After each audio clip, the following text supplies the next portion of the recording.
Bisa kita mulai? Baik. Bismillahirrahmanirrahim. Assalamualaikum warahmatullahi wabarakatuh.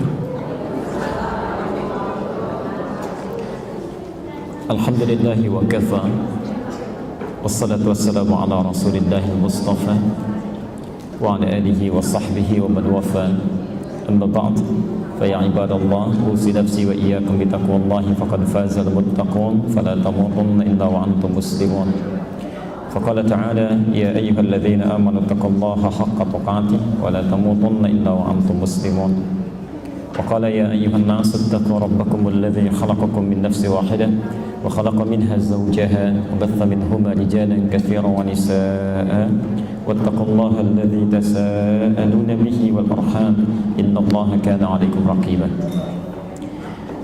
Saudara-saudariku, Bapak Ibu sekalian, semoga Allah senantiasa memuliakan kita semua. Mari kita awali pertemuan kita di pagi ini, kajian duha ini, dengan bersyukur pada Allah Subhanahu wa taala bahwa kita masih diberikan kesempatan oleh Allah menjalani kehidupan di hari ini. Saat barangkali, mohon maaf, sementara saudara-saudari kita sudah kembali menghadap Allah Subhanahu wa taala. Penting Bapak Ibu catat, Allah memberikan statement dalam Al-Qur'an di surah ke-67 Al-Mulk, ayat kedua itu, huwallazi khalaqal mauta wal haya liyabluwakum ayyukum ahsanu amala. Dan kita nanti fokus karena saya 10:30 harus meninggalkan tempat ini ya. Jadi saya harus berangkat kembali. Jadi nanti ada materi yang harus kita padatkan. Jadi kalau ibu tidak fokus nanti ada beberapa hal yang ketinggalan, sayang ya. Lihat kalimatnya, huwallazi khalaqal mauta wal haya. Dialah Allah yang telah menciptakan kematian lalu kehidupan. Tujuan utamanya liyabluwakum ayyukum ahsanu amala, untuk menguji yang masih hidup itu siapa yang bisa meningkatkan amal kebaikannya. Sekarang coba perhatikan di sana, di ayat itu yang didahulukan kematian atau kehidupan? Kematian. Huwallazi khalaqal mauta wal haya. Tapi umumnya manusia, maaf, wafat dulu baru hidup atau hidup dulu baru wafat? Hidup dulu baru wafat. Baik. Pertanyaannya, lihat, kenapa di situ didahulukan kematian dulu baru kehidupan? Ya. Dan ujungnya ditutup justru menguji yang masih hidup untuk meningkatkan amal baiknya. Ini bisa dibaca nanti dalam ilmu balaghah, ya, ilmu sastra bahasa Arab. Kehidupan kenapa diakhirkan di ayat ini? Seakan-akan ingin memberikan kesan bahwa hampir tidak ada manusia yang umumnya ingin meninggal cepat-cepat ya. Selalu ingin di akhir ya. Ingin lebih lama ya. Bukti gampangnya mudah saja ya. Siapa di antara kita yang ingin meninggal 5 menit lagi? Oh, tidak ada ya. Hampir semua mengatakan nanti. Karena itu kehidupan diakhirkan ya. Tapi ketika maut itu didahulukan, seakan-akan ingin memberi pesan kepada kita, harap-harap ingin hidup dalam keadaan yang masih panjang, tapi maut bisa datang lebih cepat dari apa yang kita duga. Kita mesti sadar bahwa barangkali sementara orang yang sudah kembali menghadap Allah, menurut Allah prasangka baik kita bakal sudah cukup. Amal baiknya sudah banyak, dosanya sudah banyak diistighfari. Jadi barangkali menurut Allah dosanya ringan, amal baiknya cukup, pulang, selesai. Nah, kita yang masih hidup diberi kesempatan mulai dari hari ini, justru barangkali termasuk bagian ujung ayatnya, liyabluwakum ayyukum ahsanu amala, untuk bisa belajar dari itu, menyempurnakan amalan-amalan yang kurang di masa lalu dan memperbanyak amal-amal kebaikan dari kesempatan yang diberikan ini. Maafkan saya kalau harus mengatakan, bila ada orang sudah diberi kesempatan tidak juga digunakan, maka berlipat kerugian pada dirinya. Coba ibu cek itu ya. Ada anak 3 tahun sudah hafal Quran walaupun sarafnya terganggu. Fajar namanya. Lahirnya prematur, sarafnya terganggu, yang kalau ditanya jawabnya baru beberapa detik kemudian. Tapi kalau ditanya Quran itu seketika bisa menjawab. Musa usia 5 tahun, beranjak ke 6 tahunnya matanya buta, bisa hafal Quran ya. Ada orang diberikan 30 tahun, 50 tahun, 60 tahun untuk pegang mushaf pun kadang-kadang sulit ya. Nah, saat Allah memberikan kesempatan lagi, maksimalkan ya. berikan dan isi itu dengan kebaikan. Barangkali ini waktu diberikan oleh Allah untuk sekedar beristighfar kita akan dosa-dosa yang pernah dilakukan, dan menambah amal soleh yang barangkali kurang, supaya cukup bekal kita untuk menghadap Allah Subhanahu wa taala. Nah, mudah-mudahan pertemuan kita hari ini dinilai oleh Allah Subhanahu wa taala sebagai bagian dari amal soleh kita yang sekiranya diwafatkan kita kapan saja, cukup bekal kita untuk kembali kepadanya. Baik ibu dan bapak sekalian, hari ini kita akan lanjutkan kembali kajian kita dalam topik tazkiyatun nafas. Ya, tazkiyatun nafas, ilmu untuk menjaga diri, ilmu untuk menjaga diri dan membersihkan hati dari penyakit-penyakit jiwa yang mengotori. Jadi ilmu, ya, saya ulang, ilmu untuk menjaga diri dan membersihkan hati dari penyakit-penyakit jiwa yang mengotori. Ilmunya disebut dengan tazkiyatun nafas. Di 2 atau 3 edisi yang lalu kita telah bahas pendahuluan atau muqaddimah dari ilmu ini, ya. Kita sudah terangkan bagaimana awal mula manusia diciptakan. Kita sudah bahas apa itu perbedaan antara roh, ya, kemudian nafas, ya. Ada juga akal, ada fisik, kita sudah bedakan. Nah, hari ini kita akan belajar inti kajiannya. Jadi dimulai dari sini, ya. Dan ini nanti akan menentukan apakah seseorang bisa berperilaku baik atau berperilaku buruk. Kesimpulan kita yang terakhir kemarin, sikap seseorang bisa bersikap baik atau buruk, beramal soleh atau berbuat salah, itu kata Nabi bergantung pada keadaan hatinya. Jadi kalau situasi hatinya tidak memiliki penyakit-penyakit, bersih dia, maka hati akan memberikan respon positif kepada seluruh anggota tubuhnya, ya. Jadi kalau dalam diri kita ini tidak punya iri hati, misal, ya, sikapnya hanya baik saja, tidak punya dengki, tidak punya marah, ya, sikapnya baik, maka yang keluar ke tangan akan baik, ke wajah akan baik, ya. Yang terlahir hanya senyum, matanya baik, perkataannya baik, tangannya baik, kakinya baik, karena isi hatinya bersih, tidak ada yang kotor, ya. Tapi kalau isi hatinya kotor, ini yang jadi masalah, mohon maaf, maka yang kotor ini nanti akan diteruskan masuk ke mata, tiba-tiba pandangannya tidak mengenakan, ya. Orang bisa berpandangan dengan teduh, yang ini kok terus-terusan melotot, ya. Masuk ke mulut, ada orang yang bisa bicara yang baik-baik, tapi kok yang ini bisa kasar, ya, karena isinya kotor, ya. Masuk ke tangan, bisa berbuat yang curang. Masuk ke kaki, bisa melangkah pada yang tidak tepat. Nah, ilmu untuk membersihkan keadaan hati ini supaya yang mengalir pada anggota tubuh itu baik, itulah yang disebut dengan tazkiyatun nafas.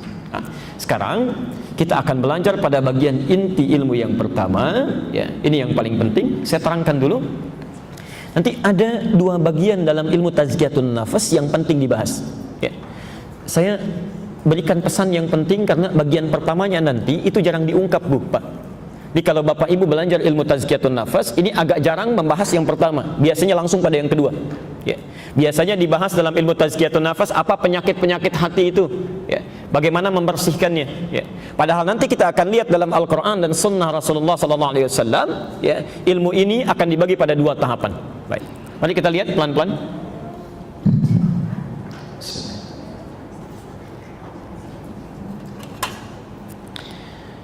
Saya pernah terangkan di awal pertemuan bahwa setiap manusia yang tercipta terlahir dari perut ibundanya, rahim ibundanya, maka keadaannya disebut oleh hadis Nabi SAW sebagai fitrah, cenderung baik, ya. Dan lingkungan nanti akan merubah, tiba-tiba bisa bersikap buruk, ya. Kita lihat di hati seseorang, kalbu seseorang.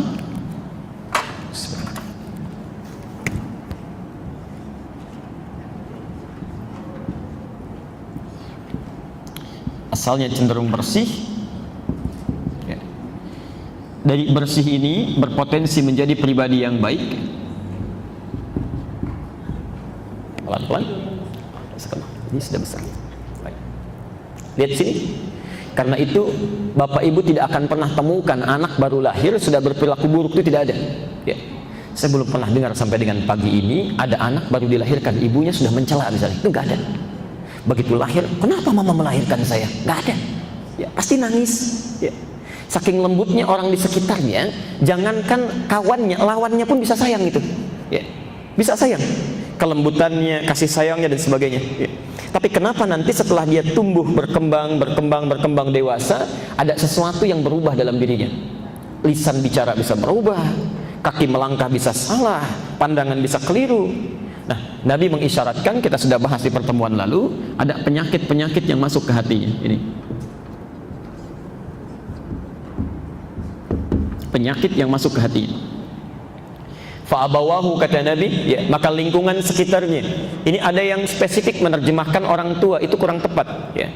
Abawa itu dalam bahasa Arab itu bukan ayah dan ibu. Abawa itu lingkungan yang memberikan pengaruh, ya. Bisa ayahnya, bisa ibunya.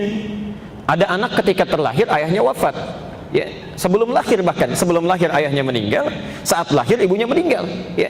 Kan bawaannya baik itu. Cuma mungkin dirawat oleh pamannya, dirawat oleh kakeknya, dirawat oleh tetangganya, ya. Nah, itu yang memberikan pengaruh. Ada yang dirawat oleh keluarganya baik, cuma disekolahkan di tempat yang tidak baik, bergaul di lingkungan yang tidak baik. Itu yang memberikan pengaruh. Masuk penyakit ke dalam hatinya, kata Nabi. Ini yang kemudian merubah keadaan yang bersih menjadi kotor. Dari sini melahirkan perilaku yang buruk kehidupannya. Pelan-pelan. Nah, ilmu untuk mengembalikan yang kotor ini ke dalam keadaan bersih, membersihkan penyakit yang mengotori kalbu ini supaya kembali pada keadaan yang baik sikapnya, bersih isi kalbunya, itu yang kita namakan dengan tazkiyatun nafas, ya. Kemarin kita sampai sini.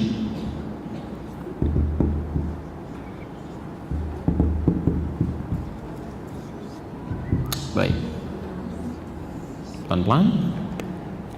Sekarang mari fokus di sini, kita mulai inti bahasan kita. Pelan-pelan. Umumnya kajian tazkiyatun nafas itu langsung membahas bagaimana caranya membersihkan kalbu dari penyakit-penyakit yang mengotorinya, ya. Tapi sebetulnya ada kajian yang cukup dalam yang justru memulai dengan bagaimana cara mencegah penyakit itu masuk ke dalam kalbu. Mari kita lihat, asalnya saat seseorang itu terlahir, bersih atau kotor hatinya? Bersih, ya. Kenapa bisa kotor? Karena ada penyakit yang masuk ke dalam kalbunya, gitu kan? Baik. Sekarang persoalannya, kalau penyakit itu bisa kita cegah untuk tidak masuk, kenapa harus kita bersihkan? Seperti penyakit fisik, ya. Ya. Ada seorang terkena penyakit fisik, kalau dia bisa cegah dirinya tidak terkena penyakit dengan melindungi diri, kenapa harus disembuhkan? Ya. Jadi kalau bisa mencegah, kenapa harus mengobati? Ya. Karena itu bagian pertama dari ilmu tazkiyatun nafas itu sebetulnya bukan membersihkan kotoran yang ada di kalbu, tapi satu, mencegah penyakit-penyakit hati masuk ke dalam kalbu. Aspek pencegahan. Satu, pelan-pelan. Nah, nanti pada bahasan yang kedua, kalau ternyata selama hidup ini ada struktur tubuh kita yang lemah untuk mencegah penyakit itu masuk, ya, seperti penyakit fisik mudah datang, menginfeksi, ya, mudah menjangkiti karena imunnya lemah, maka nanti ada orang yang hatinya pun lemah, ya, perisainya lemah, sehingga mudah terjangkiti penyakit-penyakit hati. Nah, kalau sudah masuk ke dalam jiwanya, ke dalam kalbunya, bagaimana kemudian cara membersihkannya? Itu bagian yang kedua nanti, ya. Cara mengobati atau membersihkan penyakit hati. Jadi pertama aspek pencegahan, kedua aspek pengobatan atau pembersihan. Kita mulai bagian yang pertama. Dicatat dulu dalilnya, silahkan. Kita berusaha sedapat mungkin untuk bisa membahas sesuai dengan tuntunan Al-Quran dan Sunnah Rasulullah SAW. Jadi nanti kita akan bahas, kalau ada teori-teori modern terkini yang paling bagus, maka bila ada di Quran, Quran yang terbaik, ya. Bila ada contoh-contoh yang cukup baik, kalau Nabi sudah mencontohkan, maka contoh Nabi yang paling bagus, ya. Nanti kita akan buktikan. Satu, Quran surah ke-24 ayat 30 untuk laki-laki, para pria. Ayat 31 untuk perempuan. Pelan-pelan. Sudah? Dua, Quran surah ke-6 Al-An'am ayat 25. Saya coba tulis ya. Saya coba tulis. Ke sini saja. 1 Quran surah ke-24 An-Nur ayat 30 sampai ayat 31. Kita ambil contoh beberapa ayat saja. 2 Quran surah ke-6 Al-An'am ayat 25. Itu bisa disimpulkan di Quran surah kedua ayat ke-7. Ini bahayanya. Kita ambil hadisnya misalnya.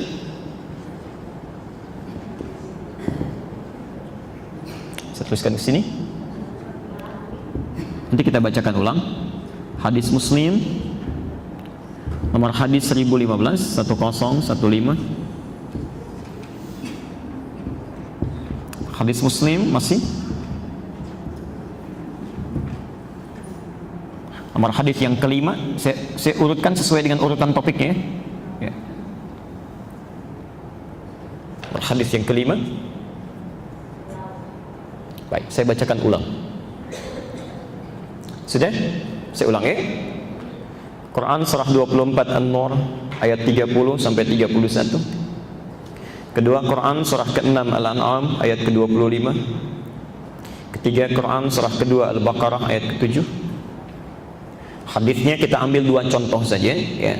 Hadis riwayat Muslim nomor hadis 1015 dan hadis masih riwayat Muslim nomor hadis yang kelima. Baik. Kalau ibu punya kitabnya, bapak punya kitabnya, di jilid yang pertama terbitan Darul Hadis itu halaman 107 ya. Di situ bisa ditemukan nomor hadis yang kelima dari Abu Hurairah. Sudah? Baik. Kita mulai bahasan kita. Bismillahirrahmanirrahim.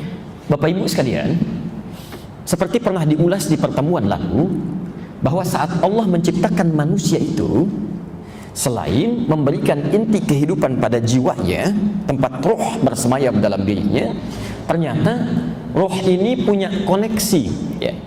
Jiwa ini punya koneksi yang menyambungkan dia, hati-hati, ini agak dalam kajiannya ya, yang menyambungkan dia dengan seluruh elemen tubuh ya. Jadi pelan-pelan tangan bisa bergerak ya, mata bisa melihat, kaki bisa berjalan, itu kalau roh memberikan komando ya, memberikan perintah ya. Nanti yang menjadi jembatan disebut dengan akal. Saya telah terangkan di pertemuan lalu ya. Jadi setiap tangan ingin bergerak, roh memberikan perintahnya, masuk lewat akal, akal kemudian meneruskan kembali ya. Saya sudah sampaikan di pertemuan lalu tentang penemuan ini, dan kami sudah bahas ya. Dulu kita bahas dengan Dr. Manufris Kasim, dan ini terbukti secara ilmiah ya. Ketika manusia di MRI dilihat, ternyata betul seluruh tindakan-tindakannya itu benar kata Nabi, asalnya dari kolbu ya. Jadi ketika kolbunya ini baik, maka rohnya, kolbunya akan memerintahkan kepada akalnya ya. Akalnya meneruskan, misal kepada tangan, tangan berikan ya. Mulut senyum ya. Wajah tetap dengan baik, kaki melangkah ya. Sebaliknya ketika isi hatinya kotor, maka diteruskan kepada akal, akal kemudian meneruskan kepada tangan ya. Tangan bisa mencuri, kaki bisa menendang, mulut bisa bergibah, macam-macam. Nah, tapi yang paling menarik ini, dan ini pun dibuktikan melalui penemuan yang sangat ilmiah. Bagaimana roh bisa memberikan respon itu? Ternyata di situ ada respon bolak-balik, tergantung dari aspek luar. Saya ulang, tergantung dari aspek luar, yaitu anggota tubuh ini yang menerima informasi-informasi yang disampaikan ke dalam kolbunya. Saya ulang ya. Jadi ketika kita misalnya melihat, kemudian mendengar atau menerima informasi tertentu, itu yang diteruskan kepada kolbu. Kalau yang diterima baik, maka kolbu akan merespon dengan baik. Diberikanlah respon lewat akal ya, untuk diberikan respon terbaiknya.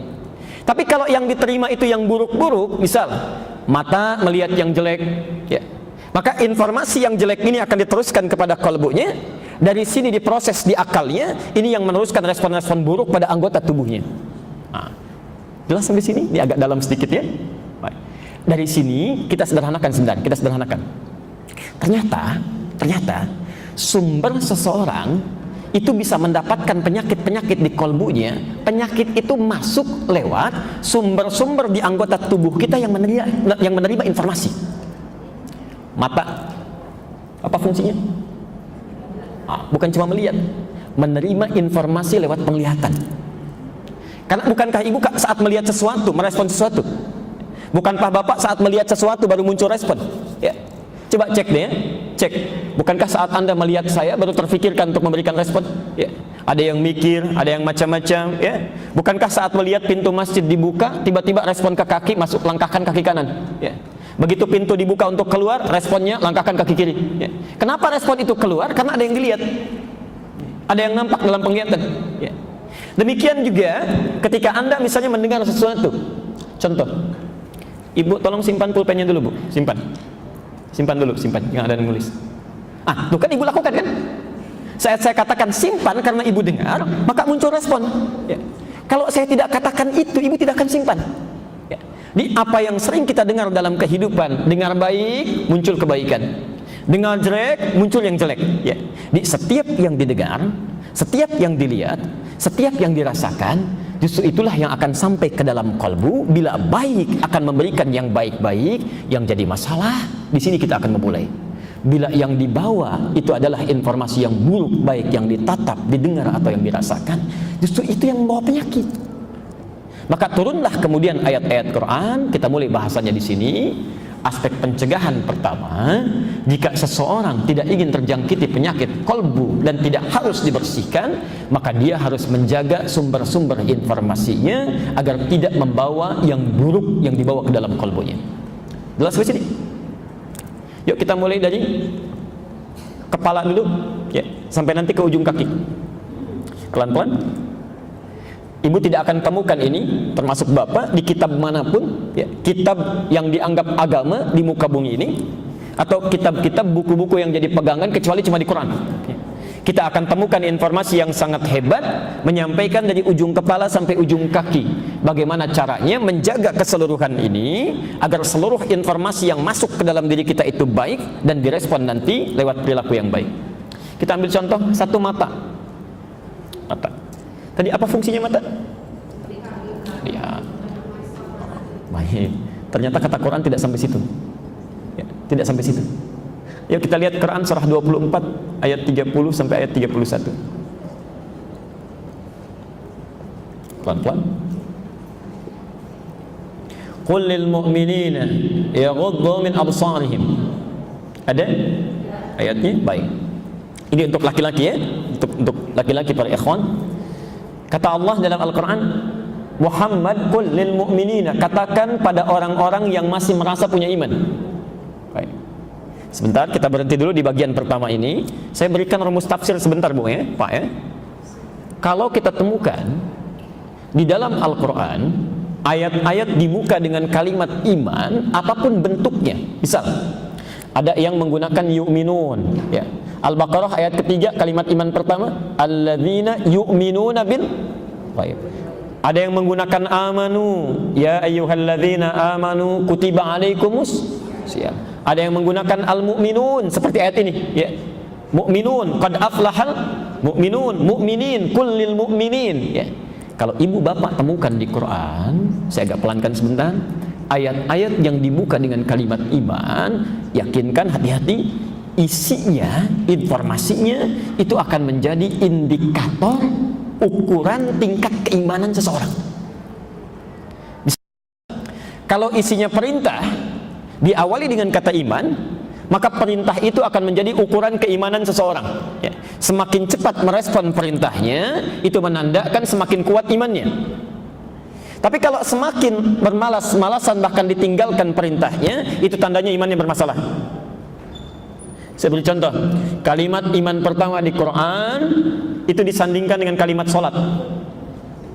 Coba lihat Al-Baqarah ayat 3, kita hafal, alladzina yu'minuna bil ghaib wa yuqimunas shalah. Kalimat iman disandingkan dengan kalimat sholat, ya. Ini artinya orang-orang yang cepat merespon perintah sholat, ya, mudah menunaikan sholat, itu tandanya imannya bagus, baik, ya. Tapi kalau ada orang yang malas-malas, bahkan ditinggalkan dalam kehidupannya, dia mengaku muslim tapi tidak mau sholat, maka ada yang salah dalam imannya. Ada yang salah. Ya. Subuh jam berapa sekarang? Bagaimana? Masya Allah. Jadwal belanja tahu, jadwal sinetron tahu, jadwal sholat tidak tahu. Subuh jam berapa? 4:36. Baik. Lihat sini. Panggilan sholat disandingkan dengan iman. Ya, termasuk Anda yang Jumatan juga. Jumatan dibuka dengan kalimat iman. Ya ayyuhalladzina amanu idza nudiya lis-sholati min yaumil jum'ah. Ya. Adzan subuh 4:36. Saya sering berikan contoh ini, ya, disandingkan dengan kalimat iman. Ada orang yang sebelum adzan bahkan dia sudah siap-siap. Jam 4 dia bangun. Ada yang jam 3. Dia tahajud dulu, dia istighfar dulu. Nah, ini tandanya orang-orang yang cepat merespon perintah itu imannya sangat bagus. Imannya baik. Ya. Tapi yang jadi masalah, misal dipanggil jam 4:36, ada yang malas-malasan. Ya, ada yang terabaikan, bahkan mungkin ada yang baru bangun jam 6:34, ya. Dan ini pun belum sadar sholat. Belum sadar sholat, maka ada sesuatu yang salah dalam kehidupannya. Dia bola bisa bangun, sholat bisa tertinggal. Ya. Ini imannya bermasalah. Sekarang yang menarik, rumusnya di Quran, rumus ini sekarang diterapkan dalam praktek tazkiyatun nafas. Kata Quran, kul, katakan lil mu'minin, Muhammad katakan bagi para pria yang masih merasa punya iman. Jadi iman kita dipertaruhkan, Pak. Ya, iman kita di sini diukur. Ya ghaddu min absarihim, tolong jaga pandangannya, batasi. Ternyata kata Quran, mata itu fungsinya bukan hanya sekedar melihat, tapi melihat pada hal-hal yang diperkenankan, ya, yang dibatasi oleh hukum syariat. Ya. Jadi kalau misalnya, mohon maaf, ada di antara para pria melihat sesuatu yang tidak diperkenankan di luar batas yang dibenarkan oleh syariat, maka ada yang salah dengan imannya. Tapi jika ada di antara kita, para ikhwan, para laki-laki yang melihat yang diperkenankan oleh syariat saja, yang lainnya kemudian dipalingkan, ya ghuddu. Ghuddu itu palingkan, ya.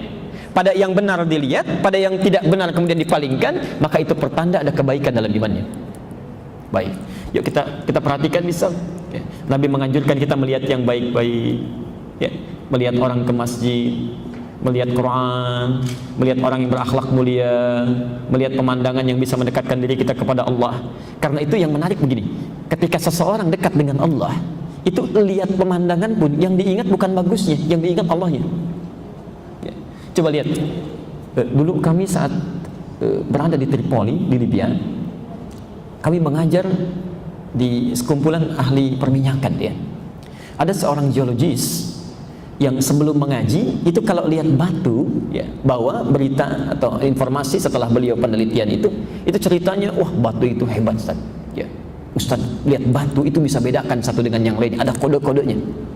Tapi setelah belajar, ya, setelah ngaji, mengkaji Quran, melihat keterangan Nabi, cara pandangnya sudah lain. Masya Allah, Ustaz, betapa Allah itu sempurna menciptakan alam. Lain kalimat itu, Masya Allah, Ustaz. Jadi Allah sudah memberikan tanda pada batu. Jadi ada orang-orang yang ketika menatap sesuatu pun saking kuatnya imannya, yang diingat Allah saja. Ali Imran 10 ayat terakhir itu. Inna fi khalqis samawati wal ardi wa ikhtilafil laili wan nahari la ayatin liulil. Lihat ayat selanjutnya. Alladzina yadhkuruna Allaha qiyaman wa qu'udan wa 'ala junubihim. Jadi ada orang-orang yang lihat langit kagum aja. Ya. 9 Maret nanti ada gerhana total. Ya, Masya Allah. Disiapkan dari sekarang, cuman kagum, numpang kagum aja pada peristiwa itu, ya. Tapi ada orang-orang yang jauh-jauh ketika melihat itu dia lihat dengan imannya. Masya Allah, Allah ciptakan alam, begitu bagus bintang, begitu bagus matahari, begitu bagus bulan. Tidak mungkin ada yang diciptakan selain Allah Subhanahu Wa Taala. Itu pandangan kebaikan. Nah, yang menarik, yuk kita kembalikan bagaimana pandangan-pandangan itu bisa muncul sehingga bisa menguatkan iman. Kata Quran, kalau mata ini dijaga supaya lihat yang baik-baik saja. Kalau seseorang ada melihat yang buruk-buruk, ini yang jadi masalah.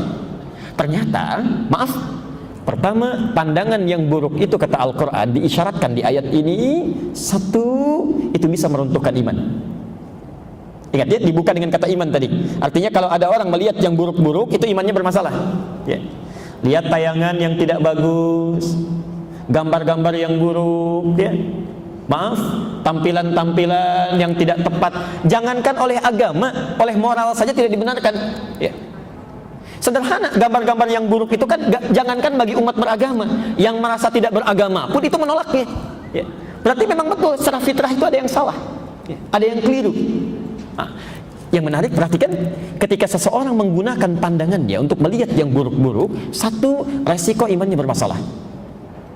Yang kedua, ini yang paling berbahaya, ternyata pandangan pada yang buruk itu seketika membawa penyakit yang dimasukkan dalam kolbunya. Ya. Penyakit yang dimasukkan dalam kolbunya. Sekarang yang lagi rame-rame itu ada LGBT ya, ya. Lesbian, gay, gitu kan, biseksual, dan transgender ya. Saya agak kecewa itu, agak kecewa ada seorang pakar, Ryu Hasan ya, orang Indonesia ya, orang Indonesia yang memberikan satu pernyataan yang cukup mengagetkan ya, bahwa penyakit LGBT itu bukan penyakit katanya. Itu sesuatu yang normal ya. Jadi bawaan fitrah otaknya itu sudah begitu ya. Bawaan fitrah otaknya sudah demikian, itu normal. Dalam ilmu psikologi katanya itu sesuatu yang sudah ditepis dan disepakati sebagai bagian yang bukan dari penyakit. Jadi bawaan normal, struktur otaknya beda ya. Struktur otaknya lain, alhamdulillah. Itu Masya Allah. Saya mohon maaf Bu ya Pak, justru ternyata teori Quran tadi yang kami sampaikan itu justru sudah dibuktikan oleh para peneliti jauh-jauh hari sebelum peristiwa ini terjadi. Yang LGBT yang marak di Indonesia ini ya. Saya beri contoh begini, kalau saya keliru mohon luruskan ya, yang tahu informasinya. Saya berikan sejarahnya dulu, kenapa ini sampai disokong besar-besaran, di barat sampai memberikan dana, sampai rame sekarang dipopulerkan ya, sampai PBB mengeluarkan dana luar biasa ya untuk kampanye ini. Ini apa sebetulnya yang melatar belakangi? Jadi begini, tahun sekitar 1948 ada seorang ahli dari Polandia, pakar saraf ya, namanya Jerzy Knorski ya. Jerzy Knorski sekitar tahun 1948 itu memperkenalkan sebuah teori bahwa otak manusia itu ternyata sifatnya seperti plastik ya, fleksibel. Berdasarkan apa yang dia terima, informasi yang masuk ke dalam otak, seperti itulah otak akan bersikap. Di otaknya tidak kaku, ternyata tidak kaku. Dapat informasi ini, dia respon dengan keadaan sarafnya. Dengar situasi begini, otak kemudian memberikan respon dari pendengaran itu. Nah ini ternyata membantah teori yang telah berlaku sebelumnya bahwa otak manusia itu cenderung kaku. Kalau sudah begitu ya begitu. Ternyata kata Jerzy Knorski ini ya, yang kemudian sebelumnya diinspirasi oleh William James, seorang pakar dari Amerika, ternyata betul struktur otak kita itu ketika dibawa dalam kehidupan, semakin banyak menerima informasi, saraf-saraf yang di otak itu akan menyesuaikan dengan informasi yang diterima. Contoh, saya beri contoh begini. Bapak misalnya melihat sesuatu yang baik ya. Saat melihat yang baik itu, maka ribuan saraf yang ada pada diri kita, pada otak itu akan merespon, baik itu yang sifatnya perasaannya ya, baik itu yang sifatnya larut dalam apa yang dilihatnya. Semakin sering itu dilihat, maka respon kita itu akan disalurkan oleh ribuan saraf ini, baik ke tangan, ke kaki, ke pandangan, ke imajinasi. Maka itu yang akan mempengaruhi seluruh tubuhnya akan berperilaku dalam kebaikan. Sama kan dengan yang tadi ya. Kalau banyak lihat yang baik-baik, maka disambungkan ke dalam kolbu, hasilnya semua perilaku baik, gitu kan? Ya. Sebaliknya, kalau seseorang selalu melihat yang jelek-jelek, gambar yang tidak bagus, mendengar kalimat yang tidak baik, ya, melakukan sesuatu yang tidak baik, maka syarat-syaratnya seketika akan menyesuaikan dengan apa yang dia dengar, dia lihat itu. Kalau terus-terusan itu dilakukan, maka itu akan membentuk perilaku dalam kehidupannya. Nah, ini yang penting Anda tahu, kita tahu semuanya, bahwa ternyata perilaku-perilaku penyimpangan yang LGBT itu asalnya bukan normal Bu, Pak ya, penting kita tahu semua asal mulanya itu ternyata ini dari ketidakmampuan seorang manusia mengontrol fungsi-fungsi informasinya. Di orang yang selalu lihat gambar-gambar yang buruk ya, dari situ sering lihat bergaul dengan orang yang salah ya. mendengar informasi yang keliru, sehingga dari situ muncul imajinasi-imajinasi, terjadilah penyimpangan itu. Itu dibuktikan. Dan penyimpangan pertama adalah penyimpangan yang menularkan virus HIV itu. Ya. Itu ternyata, maaf, ada sesuatu yang sangat salah menyebar sekarang di dunia ini, informasi yang keliru. HIV pertama kali terjadi itu ternyata, mohon maaf, muncul dari 2 orang laki-laki yang melakukan hubungan seksual, gay. Jadi mereka berhubungan lewat rektum, lewat anus, mohon maaf, ya, yang tempat keluarnya kotoran itu, ya. Nah, yang jadi masalah, spermanya berada di pusat kotoran itu dan melahirkan penyakit. Itulah penyakit HIV yang muncul pertama kali di muka bumi, ya. Menyebar itu, menular, ya. Dan mohon maaf, melukai benih-benih yang bersih, suci, sehingga ketika lahir dalam keadaan penuh dengan penyakit. Tahun 1950 di Amerika itu terjadi demonstrasi besar-besaran menuntut kesamaan hak, ya, kemerdekaan berekspresi warga kulit hitam supaya diperlakukan sama dengan kulit putih. Ya. Saat sedang marak-maraknya ini, tekanan politik meningkat, ditunggangilah itu oleh orang-orang yang punya kelainan seksual, khususnya di tahun sekitar 1960-an sampai 1970. Karena tekanannya begitu kuat, begitu luar biasa, akhirnya dicarilah kemudian satu alasan yang bisa melegalkan bagaimana komunitas ini bisa diterima.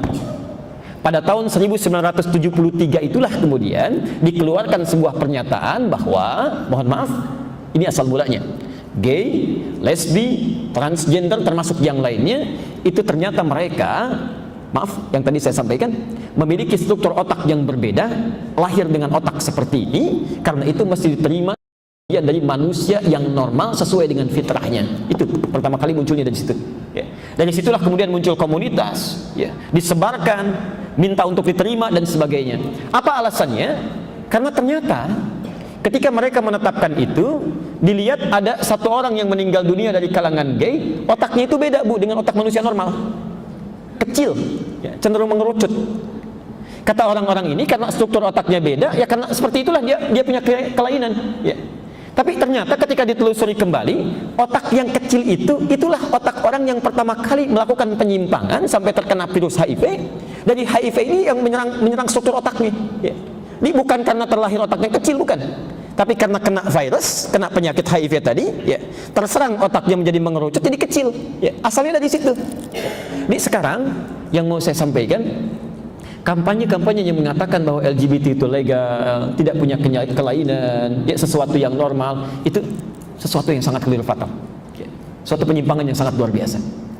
Tapi kaitan dengan fokus bahasan kita, penyimpangan-penyimpangan itu muncul justru karena mereka dalam aktivitas kesehariannya mengundang penyakit dari pandangannya, ya, dari pendengarannya.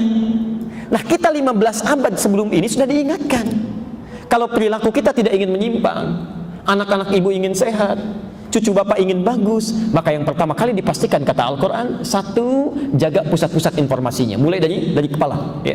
Qul lil mu'minina yaghuddu min absarihim, katakan bagi pria-pria yang beriman, tolong jaga pandangannya. Yang baik lihat, yang buruk jangan dilihat. Kebanyakan orang yang melihat adegan-adegan yang mesum, itu yang melahirkan kemudian tindakan-tindakan yang tidak diharapkan. Orang-orang yang seringkali nonton tayangan-tayangan yang buruk, gambar-gambar yang dilarang, ya, itu yang kemudian melahirkan perilaku-perilaku penyimpangan yang tidak diharapkan. Ya. Jelas sampai sini? Bagian pertama. Ya. Jadi, maaf, kesimpulan yang pertama, kata Quran, kalau kita tidak ingin dihinggapi oleh penyakit-penyakit di dalam hati, yang nanti akan melahirkan perilaku yang menyimpang, maka tolong jaga itu sumber-sumber informasinya. Satu mata, ya, jelas ya? Baik. Dan uniknya, ini berlaku sama untuk perempuan juga. Ayat 31-nya kan untuk ibu itu, ya. Wa kullil mu'minati, ya. Dan katakan bagi perempuan-perempuan yang merasa punya iman, sama itu, ya. Mereka pun harus jaga pandangan mereka, jangan sampai melihat sesuatu yang jelek, informasi yang buruk bisa masuk, ya, memengaruhi keadaan dirinya. Saya cek, saya sering tanyakan ini, mohon izin Pak, ya. Ini kadang-kadang suka bergurau saya. Bapak kalau lihat iklan shampoo, yang dilihat shampoo-nya apa orangnya? Sudah lain. Ya. Ibu juga demikian kan? Ya, kalau lihat acara-acara iklan TV, nah ini baru orang tua, maka bagaimana dengan anak-anak yang seringkali ditampilkan tayangan-tayangan yang tidak tepat? Ya. Kenapa anak menjauh dari sifat penurut? Kenapa seringkali marah meluap? Kenapa seringkali tidak mudah menaati perintah orang tuanya? Barangkali maaf, doa ibu itu tidak sebanding dengan apa yang ditampilkan dalam perilakunya. Katanya berdoa kalau menginginkan anak yang soleh, tapi selalu diperlihatkan gambar-gambar yang tidak tepat. Ya.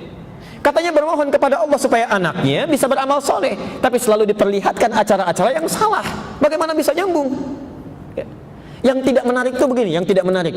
Malam-malam orang tua menangis kepada Allah, jadikan anak saya Allah rajin sholat, bisa baca Quran, tapi disekolahkan di tempat yang tidak pernah mengajarkan sholat. Ya. Disekolahkan, dididik di tempat yang tidak pernah bisa membaca Quran. Bagaimana bisa itu terjadi? Ya. Dan anehnya ketika pulang ke rumah, nontonnya tidak dilihat, acaranya tidak diperhatikan, yang didengar tidak dikontrol. Bagaimana bisa itu terjadi? Itu pertama kali yang nanti melahirkan perilaku yang tidak mudah kemudian diperbaiki. Ya. Makanya nanti lain waktu kita akan bahas ya. Al-Quran itu begitu jeli, Bu, Pak, memberikan konsep pendidikan anak dari mulai dalam kandungan sampai dengan anak itu meninggal dunia. Sampai dengan meninggal dunia. Kalau kita masih hidup itu. Saya beri contoh cepat ya, contoh cepat saja.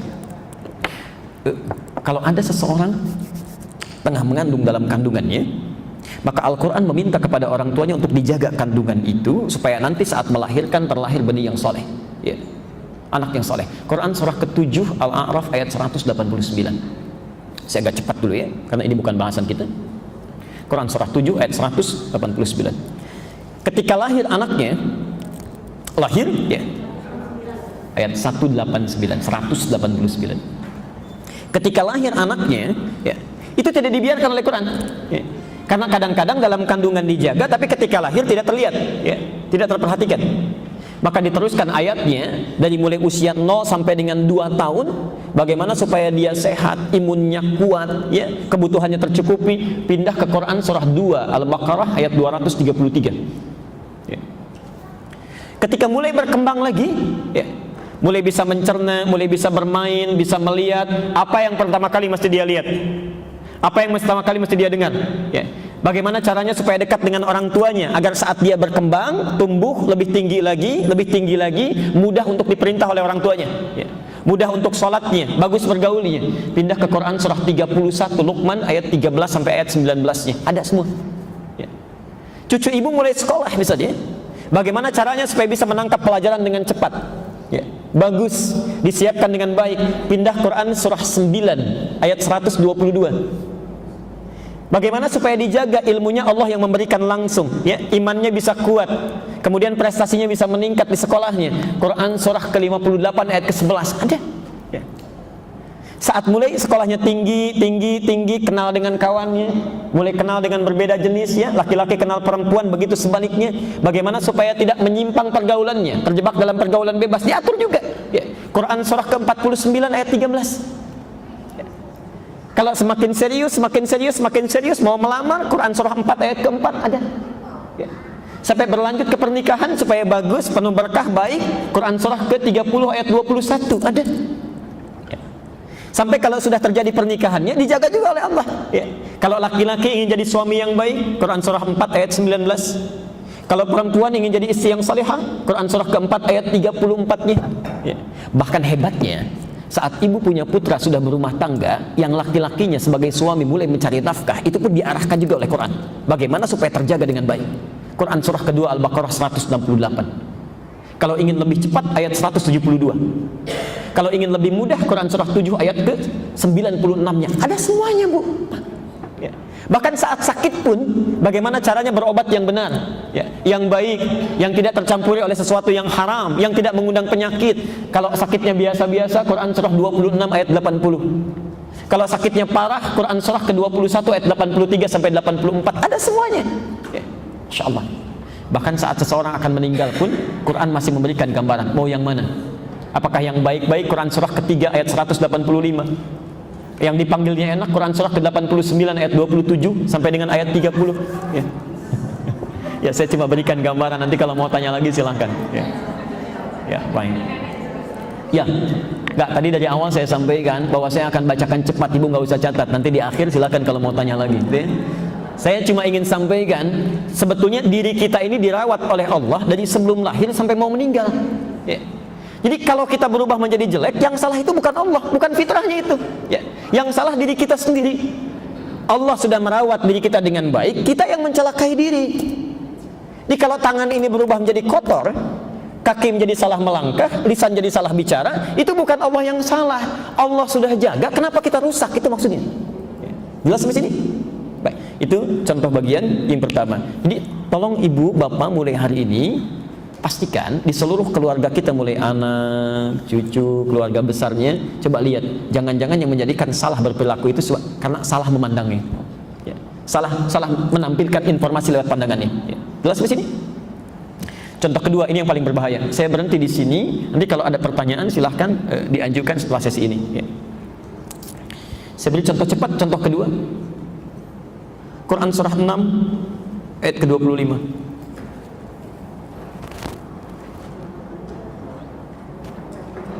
Quran surah 6 ayat ke-25.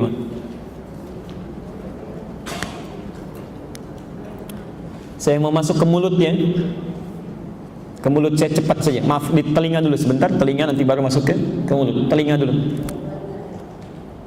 Ini yang paling dominan ya. Ini yang paling dominan. Satu tadi mata. Jadi kalau ada seseorang yang punya penyakit di kolbunya, iri hati, dengki, macam-macam, sumber pertama mata. Ya. Bukankah iri hati nampak pertama kali lewat mata? Tetangga beli mobil lebih bagus dibanding kita, mulai punya perasaan kan? Salah lihat. Ya. Bahkan ada orang yang saking parahnya, tetangga cuma ganti cat rumah aja, usilnya luar biasa itu. Ya. Begitu melihat kok jadi salah itu. Itu sesuatu yang sangat fatal itu. Sesuatu yang sangat fatal. Teruskan dulu. Sekarang telinga. Seperti halnya mata, Allah pun meminta kepada kita untuk menjaga telinga kita. Karena ada orang-orang yang telinganya tersumbat terkena penyakit. Jadi nanti fatalnya, begitu tersumbat oleh sesuatu yang buruk, dia nggak bisa dengar apa-apa. Dengar yang baik maksudnya. Ya. Pelan-pelan. Wa fi adhanihim waqra. Kata Al-Quran, ada orang yang telinganya kena sumbatan, Bu. Pak. Ya. Ada orang yang telinganya kena sumbatan. Jadi maksudnya begini. Kalau mendengar, fungsi pendengarannya ada. Ya. Maaf, kalau mendengar, fungsi pendengarannya ada. Dengar saja. Tapi anehnya, cuma dengar yang kotor-kotor, yang baik gak bisa. Ya. Saya gambarkan situasinya ya. Ada orang saking sayangnya Allah kepada orang ini, dibangunkan masjidnya di samping rumahnya. Anda bayangkan, ini rumahnya, ini masjid dibangunkan oleh Allah. Yang dia tidak perlu pasang alarm lagi. Waktu sholat bisa terdengar, ya. Bisa nampak lewat matanya orang ke masjid. Orang lain yang jauh bisa datang kedengaran, ini yang dekat gak bisa dengar. Ada yang begitu, ya. Padahal Allah sudah saking sayangnya dibangunkan di samping rumahnya, tapi dia gak bisa dengar. Ya. Allahu Akbar, biasa saja. Ya. As-salatu khairum minan naum, dia terbalik itu. An-naumu khairum minas salah. Ya. Tidur lebih baik daripada sholat. Itu masuk saja ke dalam dirinya. Ya. Gak bisa dengar. Tapi begitu dengar konser di Senayan, itu bisa cepat sampai. Ya. Pakai biaya pun dikejar-kejar. Bisa itu. Bisa. Ya. Dengar satu maksiat, cepat masuknya. Aktif terlibat di dalamnya. Apa yang salah? Perhatikan. Ketika seseorang seringkali mendengar yang baik-baik, responnya akan baik. Tapi ketika seseorang mendengar yang buruk-buruk, ini yang kemudian masuk ke dalam dirinya, ke dalam kolbunya, ini yang akhirnya dikembalikan lagi ke telinga, menutup menjadi waqra, jadi sumbatan kata Quran. Jadi kalau orang seringkali mendengar yang jelek-jelek, maka nanti fungsi kebaikannya tertutup. Ya. Dia hanya akan terbiasa mendengar yang jelek saja. Ya. Tolong catat pernyataan saya ini. Baik dengan buruk itu tidak akan pernah bersama. Halal, haram tidak akan pernah menyatu. Jadi kalau orang terbiasa, mohon maaf, ya, melakukan yang baik-baik, melihat yang baik-baik, mendengar yang baik-baik, maka orang ini tidak akan pernah bisa melihat yang buruk, mendengar yang jelek. Mustahil. Mustahil. Bila seseorang misal, mohon maaf Pak, melihat gambar yang baik-baik, begitu melihat tayangan yang buruk, itu akan berpaling seketika, nggak diminta pun pasti akan dipalingkan. Sebaliknya, bila seseorang seringkali melihat yang jelek-jelek, pada yang baik dia alergi, nggak bisa itu. Ya. Yang jelek aja yang bisa dilihat. Termasuk orang yang seringkali mendengar yang baik-baik, yang jelek nggak bisa, Bu. Ya. Begitu ada acara-acara gosip, pindah seketika, nggak bisa, telinganya itu nggak bisa nyambung. Ya. Tapi kalau orang terbiasa mendengar yang jelek-jelek, yang baik-baik itu nggak bisa. Lihat orang taklim, anti, terlalu soleh orang-orang itu, biasa jalan. Diperdengarkan Quran, marah. Diajak, ngajak berdebat, itu muncul. Kenapa? Karena tidak terbiasa yang baik-baik. Maksud saya begini, saya ingin menyampaikan, kalau dalam kehidupan kita, baik bapak, ibu atau di anggota keluarganya, mohon maaf sebesar-besarnya, ada sesuatu yang bertentangan dengan unsur kebaikan, misal matanya tidak terbiasa lihat yang baik, telinganya senang dengar-dengar acara yang tidak bagus, ya, lisannya sering berkata yang buruk-buruk, mohon maaf, berarti ada yang haram yang masuk ke dalam dirinya. Bisa masuk lewat mata, bisa masuk lewat telinga, ya. Karena tidak mungkin antara yang haram dengan yang halal itu bersatu, tidak mungkin, ya. Termasuk saya sering katakan, bila suami sudah tidak senang dengan yang halal, ada yang haram yang masuk dalam dirinya. Sudah tidak senang menatap istrinya, sudah tidak senang mendengar kalimat-kalimat istrinya, berarti ada yang sering yang salah yang didengar oleh telinga suami itu, ya. Termasuk istri juga demikian, ya. Istri juga demikian. Kalau sudah tidak nyaman melihat suaminya, pasangan hidupnya, maka ada yang salah yang masuk ke dalam dirinya itu. Yang paling berbahaya, kita berhenti di sini, bila yang masuk itu masuk ke dalam mulut, itu yang paling bahaya. Saya ulang, ya. Bila yang paling berbahaya itu adalah bila penyakitnya masuk lewat mulut, lewat lisan. Yuk dibuka hadisnya. Hadis riwayat Muslim, nomor hadis 1015. Pelan-pelan. Bisa ditemukan juga nanti kalimat yang berbeda tapi pesan yang sama, ya. Hadis riwayat Muslim nomor hadis yang kelima. Di Qur'annya, Quran surah ke-49 ayat ke-6. Tadi belum dituliskan. Quran surah 49 Al-Hujurat ayat yang ke-6. Al-Hujurat ayat yang ke-6.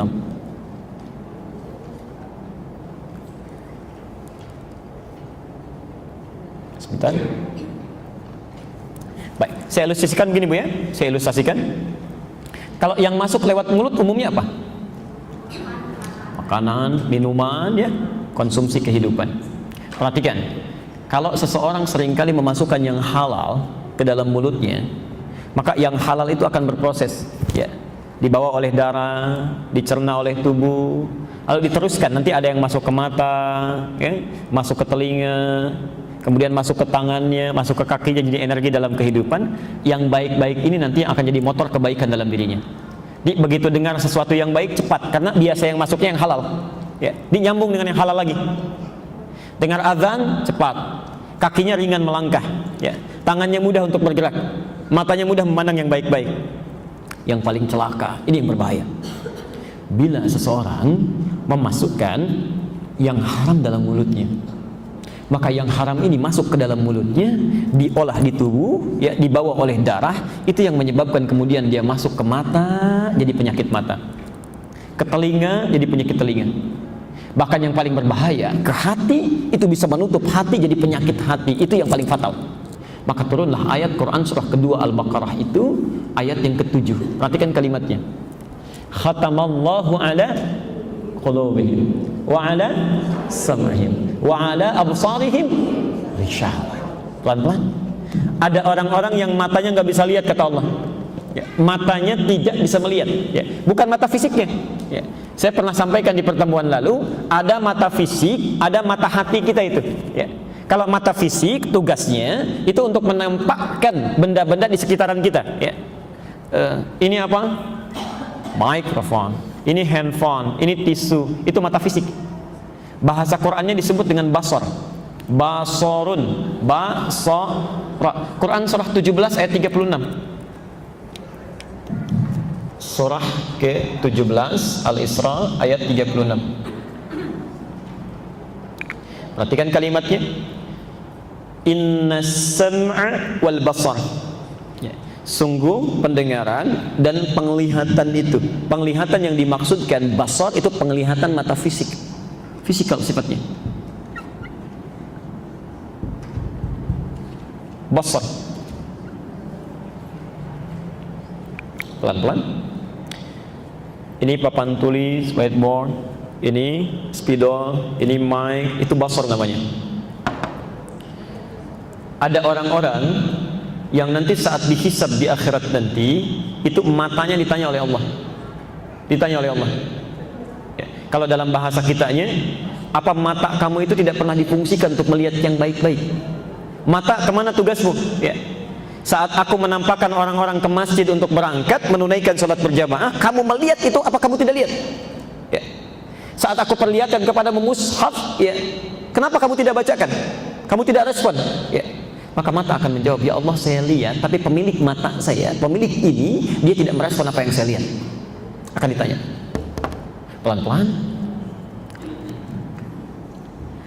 apa yang menyebabkan seseorang, mohon maaf, matanya bisa normal melihat kebaikan, tapi tidak bisa mengerjakan kebaikannya, ya, karena mata hatinya, saya ulang, mata hatinya terkena penyakit, dia tidak bisa memberikan nilai, tidak bisa memberikan respon, ya. Pernah nggak Bapak Ibu punya gambaran begini? Bisa lihat orang pada ke masjid, tiba-tiba hatinya mengatakan cepat, dia sudah ke masjid. Pernah apa begitu ya?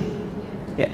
Ibu pernah melihat ketika orang sudah siap-siap taklim berangkat, di hati ada dorongan cepat, dia sudah siap-siap berangkat. Pernah begitu? Ya.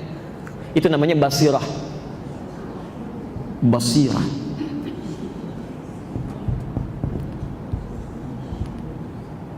Quran surah ke-75 ayat 14. Balil insanu ala nafsihi basirah, bukan basar, ya, bukan basar. Balil insanu ala nafsihi basirah. Bahkan ada dalam diri manusia itu basirah, pandangan hati yang memberikan nilai, ya. Jadi saat mata kita memandang yang baik-baik itu, hatinya akan mengatakan cepat lakukan, ya. Saat matanya memandang yang buruk-buruk, hatinya mengatakan jangan lihat itu buruk, palingkan, ya. Nah, kalau Bapak Ibu masih punya nilai itu, pandangan yang memberikan nilai, disebut dengan basirah, maka normal itu, pandangannya normal, ya. Yang berbahaya, jika ada seseorang makan makanan yang haram, masuk dalam dirinya, dibawa oleh darah, itu menutup basirahnya, Bu, Pak, jadi terhalang gitu, ya. Mata hatinya nggak bisa lihat, mata fisiknya bisa lihat, ya. Mata fisiknya bisa lihat, tapi tidak ada pencegahan dalam hatinya, tidak ada suara, ya. Karena itu ketika melihat tayangan yang buruk-buruk, hatinya tidak protes, ya, karena tertutup. Wa ala absarihim ghishawah, dalam hatinya ada penutup, ya. Dia santai saja nonton tayangan buruk, santai, lihat gambar-gambar jelek, santai. Yang paling berbahaya, kalau terus-terusan ini terjadi, suara hatinya mati, maka inilah awal mula yang melahirkan maksiat. Tiba-tiba pulang dari masjid Anda bayangkan, ya, keluar mulai mau pakai sandal, ini kayaknya yang ini yang punya saya, bukan, kayaknya yang ini nih, bukan, kayaknya yang ini. Dia pakai sandal, padahal dia ke masjid tidak menggunakan sandal.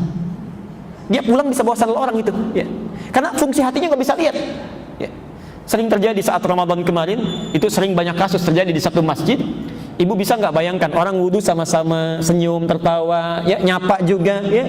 Begitu orang lain takbir Allahu Akbar, matanya melihat takbir tapi hatinya nggak bisa. Tiba-tiba dia mundur, tas orang dia bawa jalan, handphone orang dia ambil. Anda bayangkan, ikut itikaf tapi bisa ngambil handphone orang, ikut itikaf bisa nyolong sandal orang. Apa yang salah itu? Itu kalau kebanyakan makan yang haram, kan pencuri itu makanannya haram. Ini semakin banyak yang masuk, semakin tertutup fungsinya itu, ya. Sama dengan telinga juga begitu. Telinga juga begitu. Jadi kalau nanti kebanyakan yang haram masuk, coba deh Bapak Ibu tes, ya. Bukankah saat azan berkumandang itu, hati kita mengatakan cepat, sudah azan, siap. Ada begitu, ya? Tapi tidak sedikit ditemukan sudah azan pun telinganya biasa saja, ya. Dinasehati malah marah-marah. Itu tadi, yang haram masuk dalam jiwanya, menutup fungsi kebaikan-kebaikan dalam dirinya. Hati-hati. Kalau sudah seperti ini, saya mohon cek nanti saat pulang ke rumah, ya. Saat sudah seperti ini, kata Nabi, maka doanya tidak akan pernah terkabulkan. Saya ulang, kalau sudah seperti ini, maka doanya tidak akan pernah terkabulkan. Saya tutup dengan membacakan hadis Nabi SAW. Perhatikan hadisnya. Saya tutup ke ujungnya saja, ya. Thumma dzakara ar-rajula. Kemudian Nabi mengisahkan tentang seorang laki-laki. Yutilus safara. Dia menempuh satu perjalanan panjang menuju Allah. Saya informasikan singkat, kalau ada di antara bapak dan ibu ingin melakukan perjalanan, dilakukan karena Allah, misal umrah, ya, atau mau taklim, ini ikut taklim itu kan karena Allah, ya. Saya sarankan betul, di perjalanan itu isi dengan doa. Mintakan kepada Allah. Karena ternyata doa yang dipanjatkan dalam Anda saat bepergian di perjalanan karena Allah itu lebih cepat dikabulkan dibandingkan dengan orang yang diam. Terutama saat Bapak Ibu ikut ta'lim ini, itu hadisnya langsung di 3 kitab hadis, Bu, Pak. Ada di hadis Muslim nomor hadis 1389, At-Tirmidzi nomor hadis 2682, dan Ibnu Majah nomor hadis 219, ya. Man salaka tariqan yaltamisu fihi ilman sahalallahu lahu tariqan ilal jannah. Ya, yang paling menarik, perhatikan. Wa innal malaikata la tadau ajnihataha ridwan li talabil ilmi. Siapa yang menyiapkan dirinya, melangkahkan kakinya berangkat untuk belajar sebagian dari pengetahuan agamanya, maka Allah akan ringankan, akan dibalas dengan meringankan langkahnya ke surga. Saat dia berangkat menyiapkan saja, maka malaikat membentangkan sayapnya, ya, membentangkan sayapnya. Kalaulah penuntut ilmu tahu, saat dia mulai berangkat sampai kembali lagi ke tempat dia tinggal, maka malaikat membentangkan sayapnya, memberikan ridho kepada dia. Ya. Ridhonya malaikat itu maknanya dua. Saya ulang ya, ridhonya malaikat memiliki dua arti. Satu, memohonkan ampunan pada dosa-dosa yang dilakukan. Ya. Memohonkan ampunan pada dosa-dosa yang dilakukan. Yang kedua, ini yang menarik, mengaminkan doa-doa yang dimohonkan. Mengaminkan doa-doa yang dimohonkan. Jadi tolong catat betul di kata-kata saya ini, catat betul. Kalau ibu sedang dalam perjalanan, bapak dalam taklim atau hal yang baik-baik, isilah satu di antara dua. Kalau anda tidak sanggup berdoa dalam kebaikan, minimal isi dengan istighfar. Sayang bu, pak, sayang. Karena setan itu begitu cerdas itu, setan itu jenius itu. Ya. Dia tidak ingin kehilangan peluang untuk menggoda seorang hamba, seorang anak manusia. Ya. Sudah capek-capek menggoda, tiba-tiba diampuni oleh Allah. Dia palingkan itu. Ya. Makanya ini bisa terjadi bu ya, bisa terjadi. Bahkan saat saya sampaikan sekarang pun, ibu masuk mobil bisa lupa itu. Ya. Begitu masuk, yang tadinya ada peluang istighfar, tiba-tiba ngobrol. Ya. Tiba-tiba bisa foto-foto, tiba-tiba bisa bikin status, baru mengikuti taklim. Tak, ada selesai itu. Ya. Itu masuknya cepat sekali. Ya. Isi dengan doa. Jadi doa yang disampaikan dalam perjalanan itu cepat mengabulkan. Ya. Dua, sampai kata Nabi asy'atha aghbara, sampai saking totalnya berperjalanan itu penampilannya sampai acak-acakan, saking seriusnya. Yamuddu yadaihi ilas sama, lalu dia mengangkat tangannya ke langit begini. Informasi saja, di hadis lain disebutkan orang yang mengangkat tangannya sambil berdoa, saat berdoa mengangkat tangannya lebih cepat dikabulkan dibandingkan dengan yang diam. Tapi nanti satu waktu kita bahasnya, ada caranya. Saya sering lihat agak keliru, tidak sesuai dengan hadisnya. Ya. Kalau hadisnya bukan terpisah begini, ya. Di hadis itu mendekat begini. Ya. Jadi kalau anda berdoa mengangkat tangan, diangkat sejajar dengan dadanya begini, ya. Itu bukan terpisah begini bu, pak. Ya. Tapi mendekat seperti ini. Mendekat, ya. Baik. Tapi tidak semua nanti mengangkat tangan itu sampai seperti ini. Nanti ada yang kalau sifatnya sangat dibutuhkan dia bisa mengangkat lebih tinggi, ya. Dalam Jumatan khatib cukup mengangkat telunjuknya saja, ya. Nanti ada beberapa hal tertentu yang spesifik harus dibahas. Tapi poinnya, orang ini menempuh perjalanan panjang. Yang kedua dia mengangkat tangannya. Ya. Yang ketiga, ini yang paling dahsyat. Fayaqulu ya Rabb, ya Rabb. Kemudian yang ketiga, orang ini memulai dengan al-asmaul husna. Ada ayat dalam Al-Quran yang meminta kita saat berdoa, coba awali dengan al-asmaul husna. Nanti di hadis ditafsirkan, orang yang berdoa membuka dengan al-asmaul husna, itu akan lebih cepat dikabulkan dibandingkan dengan orang yang tidak membacakannya. Quran surah ke-17 ayat 110. Quran surah 17 ayat 110. Dua ayat terakhir. Perhatikan rumusnya ya, rumus Qur'annya. Ini juga suka agak keliru prakteknya. Qulidullah. Ya, Quran surah 17 Al-Isra ayat 110. Ya. Qulidullah. Jika anda punya persoalan dalam hidup, silahkan mintakan solusinya kepada Allah. Ya, berdoa minta.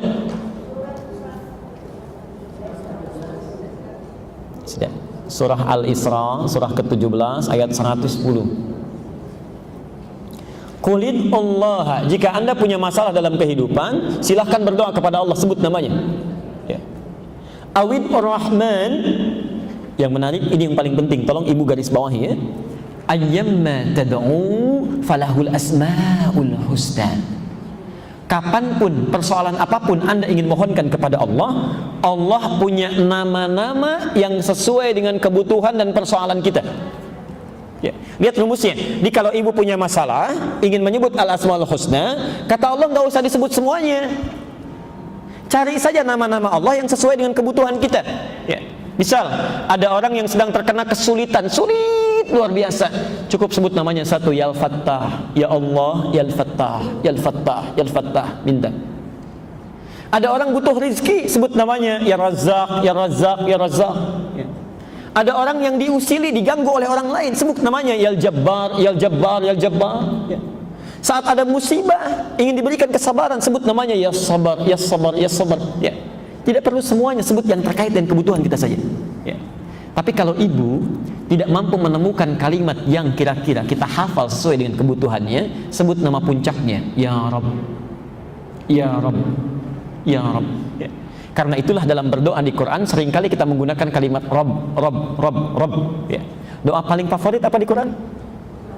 Rabbana atina fid dunya hasanah wa fil akhirati hasanah. Itu Al-Baqarah ayat 201 itu ya. Doa apa itu?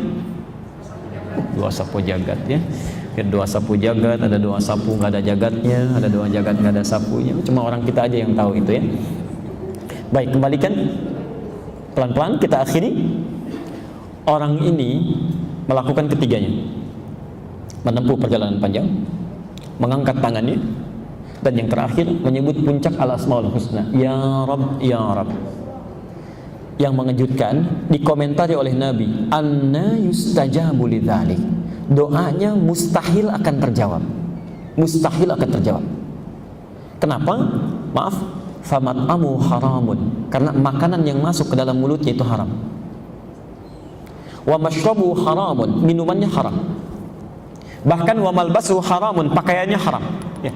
Biasanya kan kalau makanan sudah masuk haram, ya maaf Bu ya, Pak maaf, minuman sudah masuk haram, biasanya kan masuk ke tangan jadi haram, kaki jadi haram. Jadi usahanya pun akan senang pada yang haram. Ya. Langkahnya akan senang pada yang haram. Bicaranya senang yang haram-haram. Makanya wa ghudhiya bi haramin, perangkat hidupnya pasti akan haram itu. Ya. Pasti akan haram. Tidak mungkin ada orang terbiasa yang halal mencari yang haram, itu mustahil. Tapi kalau orang sudah memasukkan yang haram pada mulutnya, itu yang paling berbahaya. Perangkat hidupnya bisa haram. Kata Nabi, kalau situasi ini terjadi, maka doanya tidak akan pernah terkabul.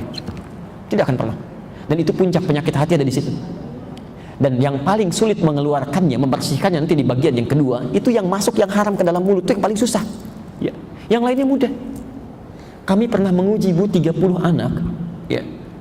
Dikumpulkan di satu tempat, konon belajar di sekolah-sekolah Islam dan menghafal Quran. Ya. Saya agak penasaran, saat itu saya bilang coba kumpulkan, saya ingin tahu bagaimana hafalan Qurannya. Tapi yang paling menarik, saya fokus saja, ada satu anak yang unik sifatnya, unik, diaturnya sulit luar biasa, sulit. Tapi saat bergabung itu dia bisa bertahan, lihat begini, ya. Pertemuan pertama patuh baik, ya. Tiba-tiba mulai aktif, tapi bertahan sampai selesai. Saya agak kebingungan, kok bisa ya? Orang tuanya soleh luar biasa, ibunya solehah, rajin mengaji, baik ya, ayahnya juga baik, masya Allah teduh orangnya. Saya pikir ini ada yang tidak tepat ini, tidak nyambung ini. Tidak mungkin terlahir dari rahim seorang yang solehah, anak yang bermasalah, itu mustahil, mustahil.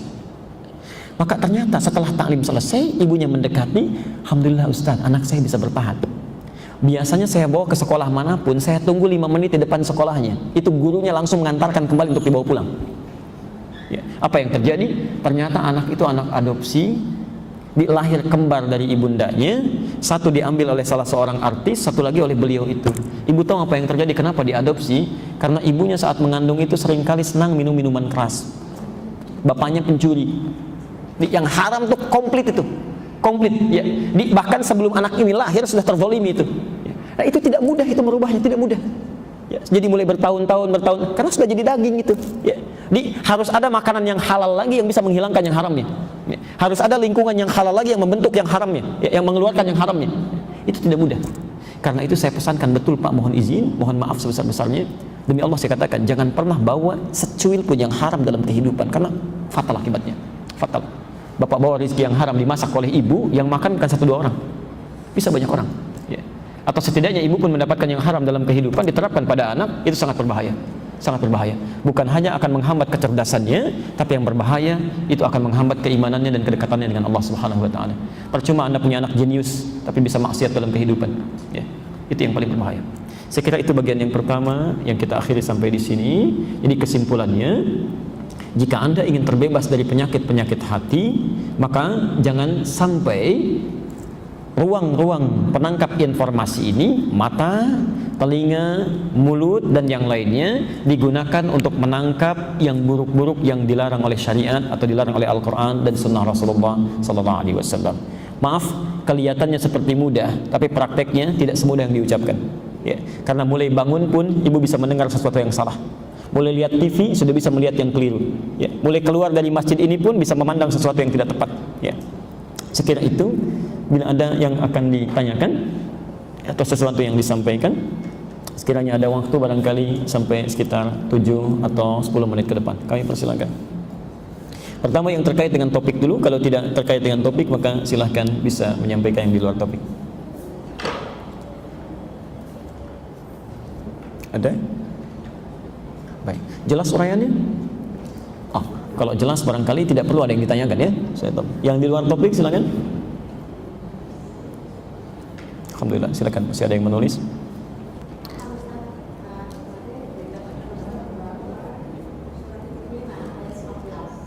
Surah? Oh iya. Ya.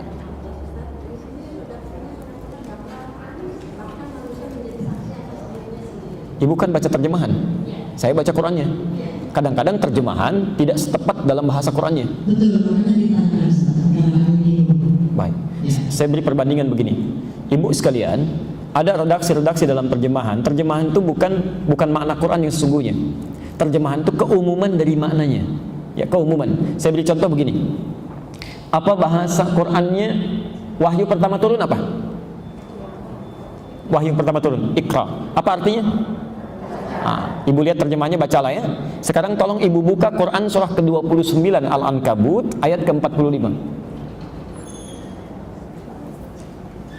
Saya ingin berikan perbandingan dulu. Quran surah ke-29 Al-Ankabut ayat 45. Ayat ke-45. Bacalah ya. Bacalah. Lihat sekarang lihat Qurannya. Jangan lihat terjemahnya, sekarang lihat Qurannya. Utslu ya. Di situ diartikan bacalah. Jelas ya? Sekarang ibu cek di mushaf yang ibu pegang atau bapak pegang, silakan sampaikan pada saya, mushaf mana yang terjemahannya bukan bacalah. Saya kira semua mushaf yang dicetak di Indonesia ini menggunakan terjemah dengan kalimat bacalah. Pertanyaan saya, kok bisa dua kata berbeda diterjemahkan dengan kalimat yang sama? Ya. Kenapa wahyu pertama turun Iqra terjemahannya bacalah? Sedangkan setelah wahyunya turun, banyak ayat turun, berubah menjadi utslu diterjemahkan dengan bacalah juga. Padahal ini dua kalimat yang berbeda. Ya. Kalau kita sebutkan Iqra,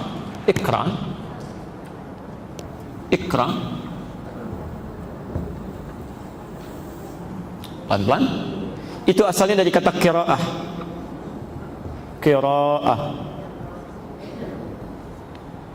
Kalau kita sebutkan utslu ma uhya ilaika minal kitab, asalnya dari kata tilawah.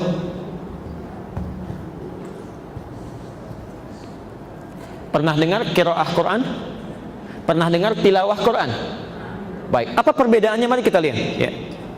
Kalau qiraah itu hanya sekedar baca, membaca yang nampak, yang tertulis, tanpa menuntut kita memahami artinya.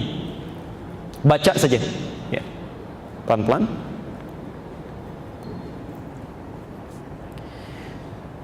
Tapi kalau disebutkan tilawah ini utslu, itu artinya punya tiga makna, tiga arti. Satu, baca seperti qiraah, baca. Yang kedua, pahami apa yang dibaca. Bukan sekedar baca, pahami apa yang dibaca. Yang ketiga, amalkan apa yang telah dipahami itu. Baca, pahami, amalkan. Kenapa wahyu pertama turun itu menggunakan kalimat qiraah, Iqra, bukan tilawah? Karena Nabi Muhammad SAW itu jangankan memahami, baca saja nggak bisa. Ya. Karena itu dalam bahasa Arabnya litta'kidi ummiyati Muhammad SAW, kalimat Iqra diturunkan untuk menegaskan bahwa Nabi Muhammad itu ummi sifatnya, ummi, jangankan paham, baca aja. Makanya saat dimintakan Iqra, kata Jibril, kata Nabi Muhammad, ma'ana biqari, saya nggak bisa baca ya. Ini jangankan paham, baca aja nggak bisa.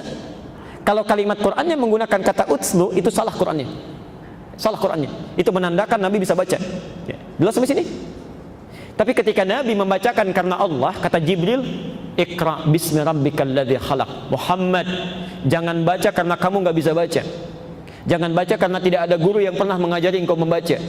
Bacakan, lakukan karena Allah yang menciptakan engkau saja begitu mudah, apalagi hanya menjadikan engkau bisa mengikuti bacaan. Maka Nabi Muhammad lakukan karena Allah, yakin dengan Allah, maka tiba-tiba yang dibacakan oleh Jibril bisa diikuti. Allahu Akbar. Saking lancarnya, Bu, itu ingin cepat-cepat mengucapkannya. Ya. Sampai turun nanti Quran surah 75 di ayat ke-16 sampai 18-nya. Ya. La tuharrik bihi lisanaka lita'jala bi. Inna 'alaina jam'ahu wa qur'ana. Fa idza qara'nahu fattabi' qur'ana. Muhammad, jangan cepat-cepat menggerakkan lisanmu ingin cepat mengikuti bacaannya. Ya. Kamu lakukan saja, ikuti bacaannya Jibril itu, kami tanamkan Quran dalam jiwamu. Ya. Baik, nanti lain waktu kita bahas bagaimana petunjuk di Quran, cara belajar cepat mendapatkan ilmu. Ya. Ya. Lakukan karena Allah, maka ibu akan dapatkan sesuatu yang sangat luar biasa. Ya. Saya ulang sini. Tapi ketika wahyunya sudah turun, sudah terkumpul, ya, muncul perintah-perintah untuk ibadah, ya, sudah terbiasa mendekat kepada Allah, ternyata kalimatnya berubah dari ikra menjadi utlu, dari qiraah menjadi tilawah. Pelan-pelan. Ketika turun perintah solat, sudah terbiasa baca, turun perintah solat, maka kalimat untuk memulai solat itu tidak diawali dengan ikra tapi utlu. Coba cek ayat itu kan tentang solat tuh. Utlu ma uhiya ilaika minal kitab wa aqimis shalah.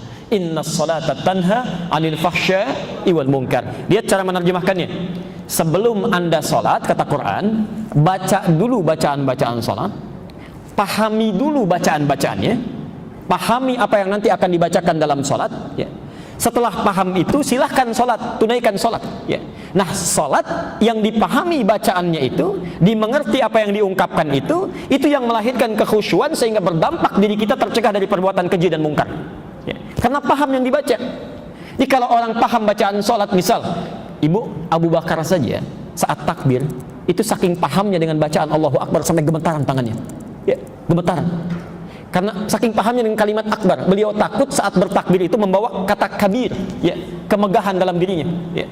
Kalau orang paham dengan kalimat Allahumma ba'id baini wa baina khataaya, itu bisa menangis bercucuran air mata karena dia sedang bertobat itu.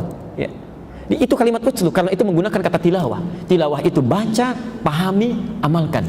Itulah sebabnya ayat ini sekaligus menjadi sindiran bagi umumnya orang-orang yang sholat. Kata Quran, kalau dalam bahasa bebasnya, bahkan umumnya orang sholat tidak paham, tidak mengerti apa yang dibaca dan dilakukan dalam sholatnya. Bagaimana bisa khusyuk sholat kita kalau nggak ngerti? Coba cek. Ya. Tapi poin yang mau saya sampaikan, ada perbedaan di antara dua kata ini. Ini poinnya. Ya. Makanya orang tua kita dulu itu selalu mengarahkan pada tilawah, Bu, bukan qiraah. Coba cek, kalau ada acara-acara itu kan, ya, qori'nya bacakan Qur'annya, di sampingnya kan suka ada siapa? Sari tilawah kan? Ya, Bu Sari bacakan tilawah menjadi sari tilawah, ya. Dalam bahasa Arab nggak ada sari tilawah, yang ada tilawah saja, ya. Barangkali yang membacakan dulunya Bu Sari jadi sari tilawah. Baik. Nah, kembalikan kepada pertanyaan Ibu, kalimat yang tepat tadi balil insanu ala nafsihi basirah. Bahkan dalam diri manusia itu sebetulnya ada pandangan hati, ya, yang bisa menampakkan kebenaran. Nah, itu yang diartikan di terjemah tadi, kebenaran itu yang akan menjadi saksi di akhirat nanti. Itu maksudnya, ya. Di ketika seseorang misalnya mengingkari perbuatannya, lisannya nggak akan bicara. Yang bicara itu nanti perangkat tubuhnya, dirinya. Misal di surat Yasin seringkali kita dengarkan, ya. Maaf, saya mau tanya dulu, kalau di dunia kita sekarang kalau orang ditersangkakan itu dengan berapa alat bukti? KPK menetapkan tersangka, polisi menetapkan tersangka, berapa alat bukti? Minimal 2 alat bukti. 2 alat bukti. 2 alat bukti yang kuat jadi tersangka. Allah akan mentersangkakan seseorang justru minimal dengan 2 alat bukti. Ini sudah hukum kehidupan. Al-yauma nakhtimu ala afwahim. Pada masa itu nanti akan dikunci rapat mulutnya. Wa tukallimuna aydihim, yang bicara itu tangannya. Wa tashhadu arjuluhum, kemudian bersaksi kakinya. 2 alat bukti. Selanjutnya apa? Balil insanu ala nafsihi basirah. Mata hatinya dibuka, ya. Di ketika mata fisiknya ditanya, kenapa kamu saat melihat kamu tidak melakukannya? Lihat orang sholat kamu gak ikut sholat. Kata mata berkata, ya Allah, pemilik saya tidak mengikuti itu, tidak meresponnya. Lalu dibukakan rekaman kehidupannya, mata hati diperlihatkan. Oh, ini yang terjadi, ini yang terjadi. Itu yang dimaksudkan balil insanu ala nafsihi basirah. Pertanyaan pentingnya sebetulnya, sebelum ditanya di hari kiamat nanti, apa yang menyebabkan itu menjadi saksi dalam hal yang buruk? Karena ada yang haram masuk, ada penyakit yang salah masuk gitu. Karena itu supaya dia tidak jadi saksi akan keburukan kita, mata fisik jangan lihat yang jelek. Itu maksudnya. Ya. Mulut jangan memasukkan yang haram, itu poinnya. Ya. Ibu yakin nggak kalau sekarang ada kamera itu? Yakin itu sedang disorot, gitu ya. Baik. Ini semakin canggih kamera, itu semakin tidak kelihatan. Ya. Saya kemarin diskusi dengan beberapa analis. Ya. Sekarang ada kecenderungan katanya Pak Ustadz, ada kecenderungan para ibu-ibu itu suka memoto suaminya. Ya, suka dikirim kalau beraktivitas sekali jepret berapa dilihat dia, ya, dan tidak kelihatan. Saya bilang ada kamera yang sangat canggih. Ini hukum kamera itu semakin canggih semakin tidak kelihatan, semakin nggak nampak.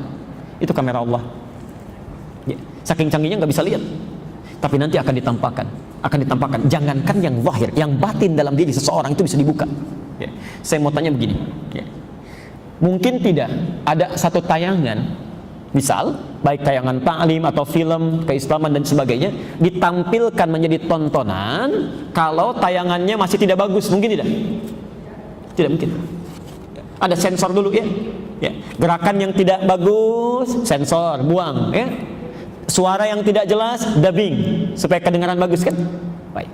Kenapa Anda tidak sensor film kehidupan kita sebelum diputar di akhirat nanti? Sensor dari sekarang. Barangkali ada gerakan-gerakan yang tidak bagus, sadar kita ada yang salah, ya. Ada kata-kata yang harus didubbing. Barangkali lewat lisan itu ibunda Anda pernah menangis dulu, yang belum sempat termaafkan itu, saking meninggalnya, saking parahnya kemudian meninggal dunia, Anda belum sempat minta maaf. Hati-hati, kalau dalam hidupnya sudah belum sempat berbakti, masa saat meninggalnya pun belum sempat berbakti juga? Masih diberi kesempatan, ayo dubbing dari sekarang. Ya. Barangkali karena lisan itu orang pernah kecewa, tetangga pernah sakit hati, ya. Karena raut wajah itu Pak, gitu kan, istri pernah kecewa, macam-macam terjadi. Ayo dubbing dari sekarang, sensor sebelum itu diputar. Ya. Barangkali masih diberikan kesempatan sampai hari ini karena ada yang harus diperbaiki. Ya. Assalamualaikum warahmatullahi wabarakatuh. Bagaimana caranya agar kita selalu bersabar dan berprasangka baik pada Allah walaupun doa yang kita panjatkan belum nampak hasilnya? Masya Allah. Saya beri gambaran gini. Quran surah kedua Al-Baqarah ayat 144, itu yang 3 tahun. Quran surah ke-21 ayat ke-83 sampai ke-84, itu yang 20 tahun. Satu, Quran surah 2 ayat ke-144, itu yang 3 tahun. Kedua, Quran surah ke-21 Al-Anbiya ayat ke-83 sampai 84, itu yang 20 tahun. Kemudian Quran surah ketiga Ali Imran ayat 38 sampai 39. Ya. Quran surah ketiga Ali Imran ayat 38 sampai 39. Itu yang puluhan tahun tak terlukiskan, bisa 70 tahun, 80 tahun dan sebagainya. Pelan-pelan Bu ya.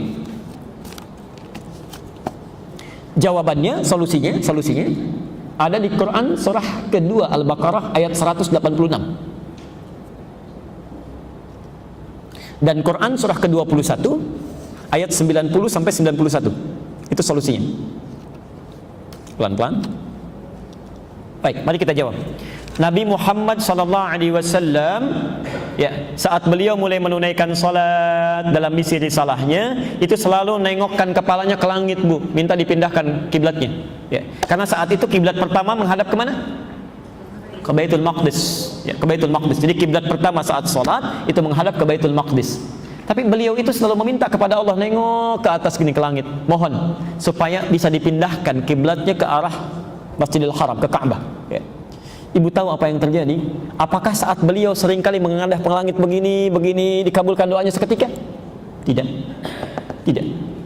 Ternyata nunggu setahun, nunggu 2 tahun, baru setelah pindah ke Madinah, ya Masya Allah, setelah pindah dalam perjalanan ke rumahnya Ummul Bashar, diundang dalam satu jamuan zuhur, ya, berangkat beliau ke sana, saat makan siang itulah kemudian tiba panggilan salat, saat menunaikan salat baru turun ayat Al-Baqarah 144 itu. Setelah pindah ke Madinah kurang lebih 3 tahun itu. Ya. Qad nara taqalluba wajhika fis samaa falanuwalliyannaka qiblatan tardaha fawalli wajhaka syatral masjidil haram. Kami selalu perhatikan engkau. Lihat kalimatnya, kami selalu perhatikan engkau. 3 tahun diperhatikan oleh Allah Subhanahu wa taala. engkau seringkali memalingkan wajahmu ke langit memohon supaya dipindahkan kiblatnya, ya. Fawalli wajhaka syatral masjidil haram. Mulai sekarang silahkan palingkan dirimu, pindahkan kiblatnya ke arah Masjidil Haram. Maka berputarlah salatnya 180 derajat begini, berputar, ya, dan diikuti oleh para sahabat. Sampai hari ini tempat itu kemudian dikenal dengan Masjid Kiblatain, ya, Masjid Kiblatain. Pelan-pelan. Jadi Nabi berdoa baru dikabulkan setelah berapa lama? 3 tahun. Nabi Ayyub alaihi salam sakit luar biasa, diuji dengan luar biasa, penyakit yang tidak pernah diderita orang sebelumnya, tidak akan dialami orang setelahnya, ya. Istrinya mengatakan, kalau dalam bahasa kita apa? Papa kan Nabi Rasul. Nabi Rasul. Angkat tangan bermohon kepada Allah, mintakan. Bukankah doa Nabi akan cepat dijawab? Apa kata Ayub? Kalau dalam bahasa kita, berapa lama kita mendapati kesenangan? Kata istrinya kurang lebih 20 tahun. Berapa lama kita diuji dengan seperti ini? Saya sakit, ya, kita kehilangan harta benda. Kata istrinya beberapa tahun, ya. Kalau beberapa tahun itu ukurannya barangkali 7 tahun, 8 tahun, sabar itu, ya. Kata Ayub, nanti saja kalau sudah masa sakit ujian ini sama dengan masa senangnya sama-sama 20 tahun, baru saya akan mengangkat tangan bermohon pada Allah Subhanahu wa taala. Malu rasanya diberikan kesenangan 20 tahun, diuji beberapa tahun, langsung mengeluh kepada Allah. Nanti kalau sudah tiba masanya sama-sama seperti itu, baru saya minta. 20 tahun berdoa dikabulkan. Wa ayyuba idz nada rabbahu rabbi anni massani yadhurru wa anta arhamar rahimin fastajabna, dijawab 20 tahun. Nabi Zakaria menikah, berumah tangga, belum memiliki keturunan. Tapi Masya Allah, tidak pernah putus asa, berdoa sampai dikatakan di surah Maryam itu dari ayat 3 sampai dengan nanti puncaknya ayat 13 setelah lahirnya Yahya, itu kata beliau, saya tidak pernah putus berdoa, ya Allah, wasta'ala ra'su syaiba, sampai rambut saya memutih, beruban, fisiknya sudah lemah. Ibu bisa terbayang nggak? Ada orang berdoa terus sampai fisiknya sudah semakin lemah, rambutnya sudah beruban. Artinya berapa tahun itu berdoa tuh? Belum terkabulkan. Baru dikabulkan ketika beliau merawat Maryam mihrab, berdoa kepada Allah di Ali Imran Quran surah 38 ayat 39 itu. Baru dikabulkan setelah puluhan tahun. Ibu bisa bayangkan, ada Nabi Rasul 3 tahun, puluhan tahun berdoa tidak putus asa, baru dikabulkan, ya. Ada orang bukan Nabi, bukan Rasul, baru 3 hari berdoa ingin cepat dikabulkan. Quran surah 2 ayat 155, Al-Baqarah 155. Quran surah 2 Al-Baqarah ayat 155, 155. Nanti ditutup baru terakhir, baru saya jawab rasionalitas doanya. Pelan-pelan.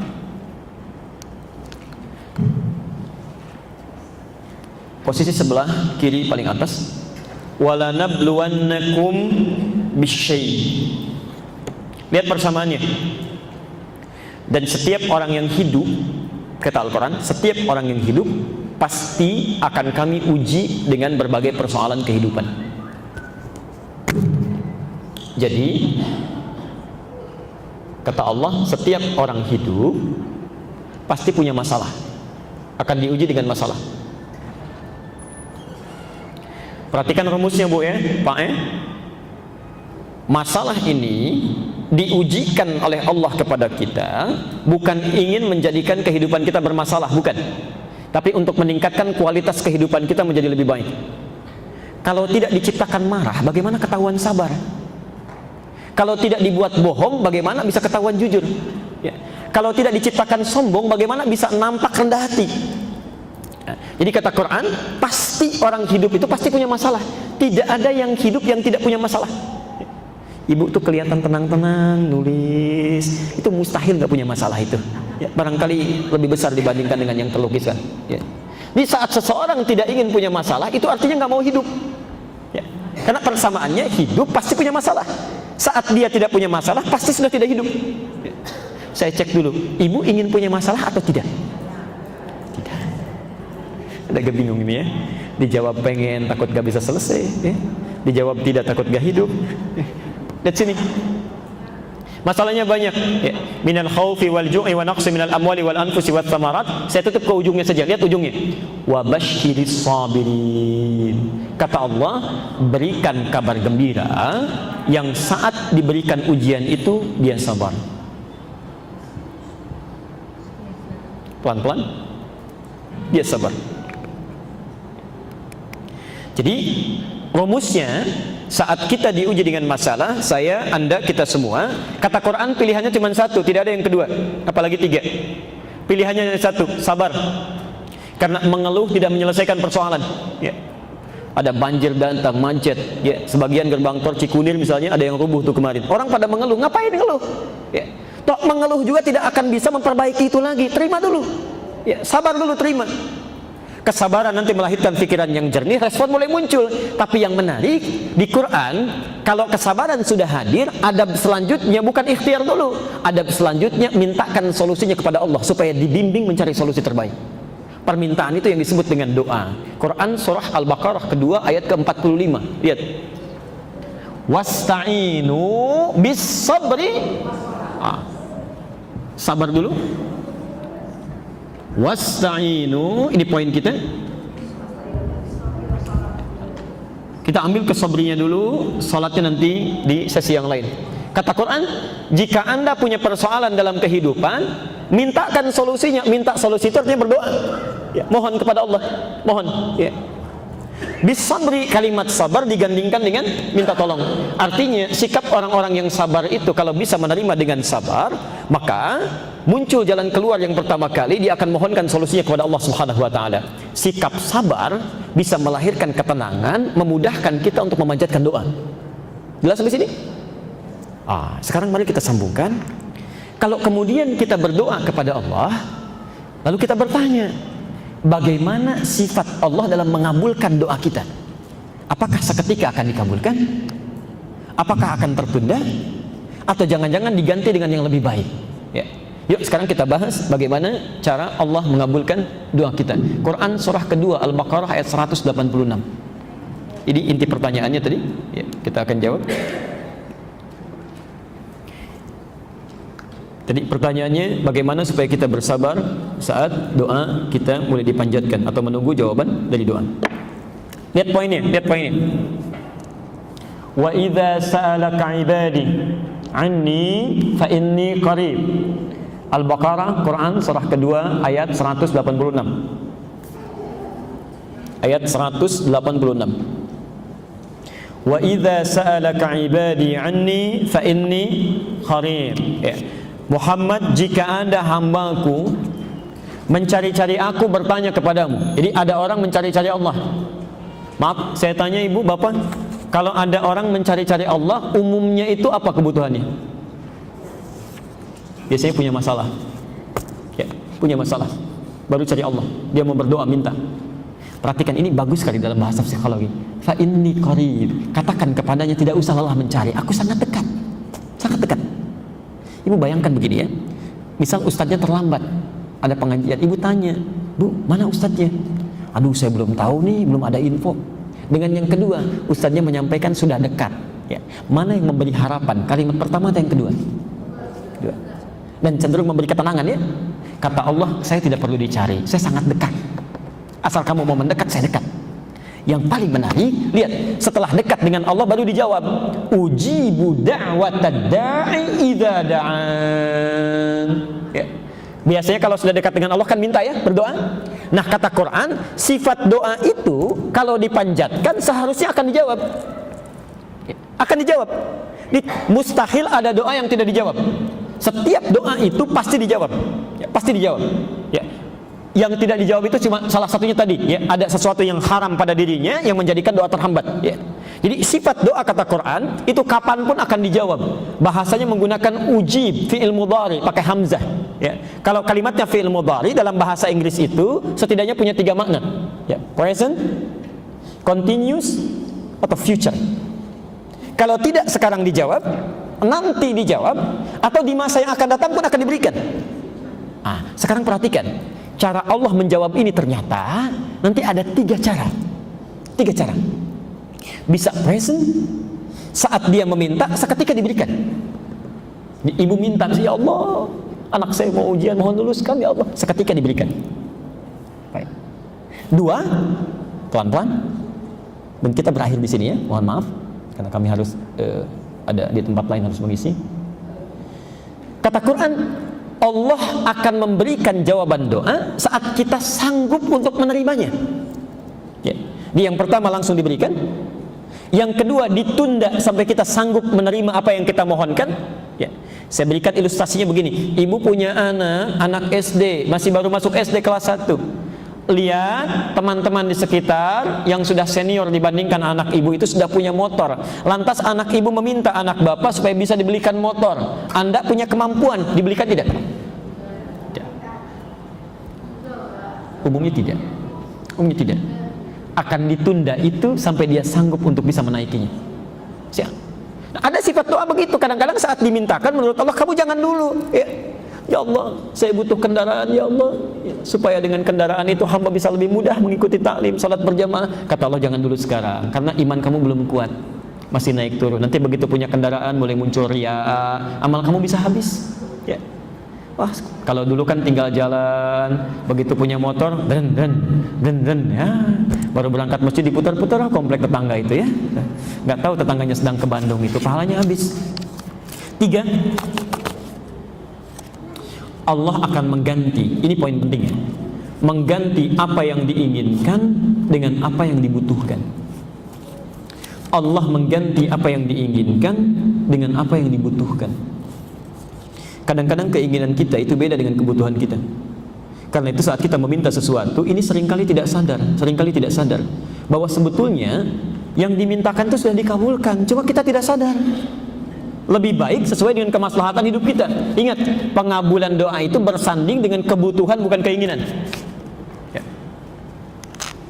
Nah sekarang, bagaimana sikap kita kalau ternyata apa yang dimohonkan ini nampak belum terkabul seketika? Sama seperti Nabi meminta dikabulkan 3 tahun kemudian, Nabi Ayub 20 tahun kemudian, Nabi Zakaria puluhan tahun kemudian. Karena menurut Allah Nabi saja belum siap sekarang, nanti ada tahapan-tahapan.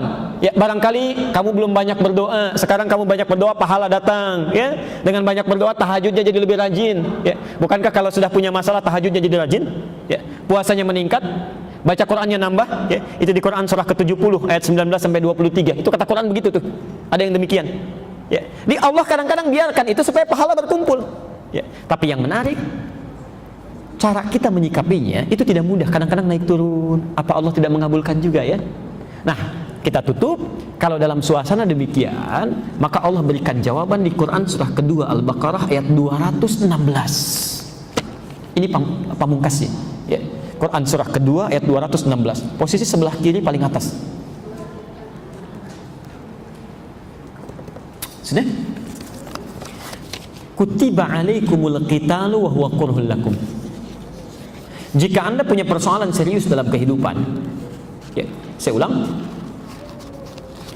Kata Allah, diwajibkan bagi kalian itu berperang, memerangi diri. Ya.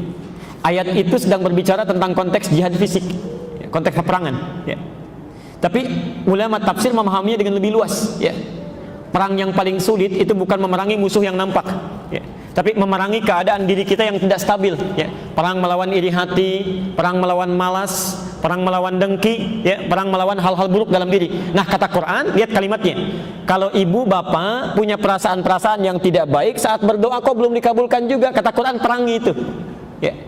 Wa huwa kurhul lakum, walaupun saat memerangi perasaan itu barangkali tidak menyenangkan itu, gak enak. Nah, lihat logikanya.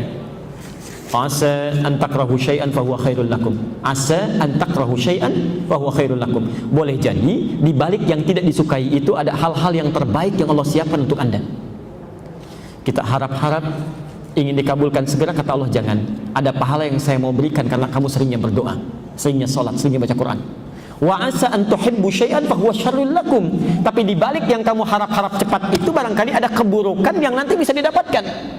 Apa logikanya? Ujungnya wallahu ya'lamu wa antum la ta'lamun. Karena Allah tahu apa yang terjadi di masa depan, kamu tidak tahu. Ya. Barangkali ibu minta cepat sekarang bagus, tapi di masa depan ada masalah. Ya. Ya Allah, mohon luluskan anak saya ya Allah ke ITB ya Allah. Ternyata tahun pertama nggak lulus, tahun kedua nggak lulus, ya. Baru diberikan lulus tahun ketiga. Atau bahkan mungkin dialihkan, harap-harap ke ITB, tiba-tiba masuk ke YIN. Bisa terjadi, ya, bisa terjadi. Kami dulu 2003, Ibu, saya punya keinginan kuat ke Madinah dulu, ke Madinah. Bahkan dulu berkasnya dipersiapkan, kemudian diberikan rekomendasi, dan kalau dalam hukum diberikan tanda tangan yang rasanya di Timur Tengah itu sulit untuk menolak, ya, karena ada tokoh-tokoh tertentu di Indonesia yang kalau sudah memberikan rekomendasi itu cepat diterimanya. Ingin berangkat ke Madinah, Ibu tahu apa yang terjadi? Qadarullah seketika terjadi bom Bali, ya. Saat terjadi itu semua jatah-jatah beasiswa ke Timur Tengah itu ditutup peluangnya. Jangankan lewat beasiswa, masuk ke sana saja itu diperketat, tertutup. Anda tahu apa yang terjadi? Ingin ke Madinah, ke Saudi, tapi berangkatnya ke Libya, ke Tripoli. Saya baru mengerti setelah terjadi, setelah selesai masa studi itu. Ternyata lewat Libya itulah kita bisa singgah, bukan cuma sekedar ke Madinah. Ya. Kita bisa singgah ke Mesir, kita bisa singgah ke Tunisia, kita bisa singgah ke UAE, kita bisa singgah ke berbagai tempat, dan kita bisa ketahui itu. Kalaulah dulu Allah sampaikan saya, dikabulkan misalnya ke Madinah saja, belum tentu bisa masuk ke negara lain. Ya. Tapi ternyata Allah menginginkan lebih. Karena itu, jika Anda sedang berharap sesuatu, sabar terima itu, barangkali ada yang lebih baik yang sedang Allah persiapkan di balik itu semua. Dan tolong jangan tergesa-gesa, kata Nabi, orang yang berdoa tergesa-gesa itu doanya tidak akan pernah dikabulkan. Ya. Kata sahabat, kita tutup, wa manil ajalah ya Rasulullah. Siapa yang tergesa-gesa itu ya Rasulullah? Yaitu orang yang saat berdoa langsung menyimpulkan doanya tidak terkabulkan, maka sepanjang dia berdoa tidak akan pernah dikabulkan lagi. Ya. Di apapun yang sudah disampaikan, tugas kita berdoa, tugas Allah mengabulkan. Dan tolong jangan mengerjakan sesuatu yang bukan urusan kita, ya, jangan dipikirkan itu. Cukup ibu berdoa saja, nanti giliran Allah yang mengabulkannya. Kami kira kita cukupkan dulu ya untuk pertemuan hari ini. Mudah-mudahan ada manfaat yang bisa didapatkan. Yang belum terjawab ini saya pegang, insya Allah nanti pertemuan berikutnya kami akan bisa bacakan ini ya. Kemudian mohon izin menyampaikan informasi sebelum menutup. Satu, ibu yang punya waktu luang nanti tanggal 21 Februari hari Ahad di Bekasi, kami punya, insya Allah akan mengadakan acara namanya Bekasi Ihsan Fair, ya, Bekasi Ihsan Fair. Itu nanti ada beberapa acara yang menurut kami cukup baik. Satu, ada talk show, ya, tentang makna ihsan dalam kehidupan, ya. Nanti insya Allah akan menghadirkan ada wali kota Bekasi, ada juga MUI Jawa Barat yang memberikan gambaran situasi keislaman terkini, ya.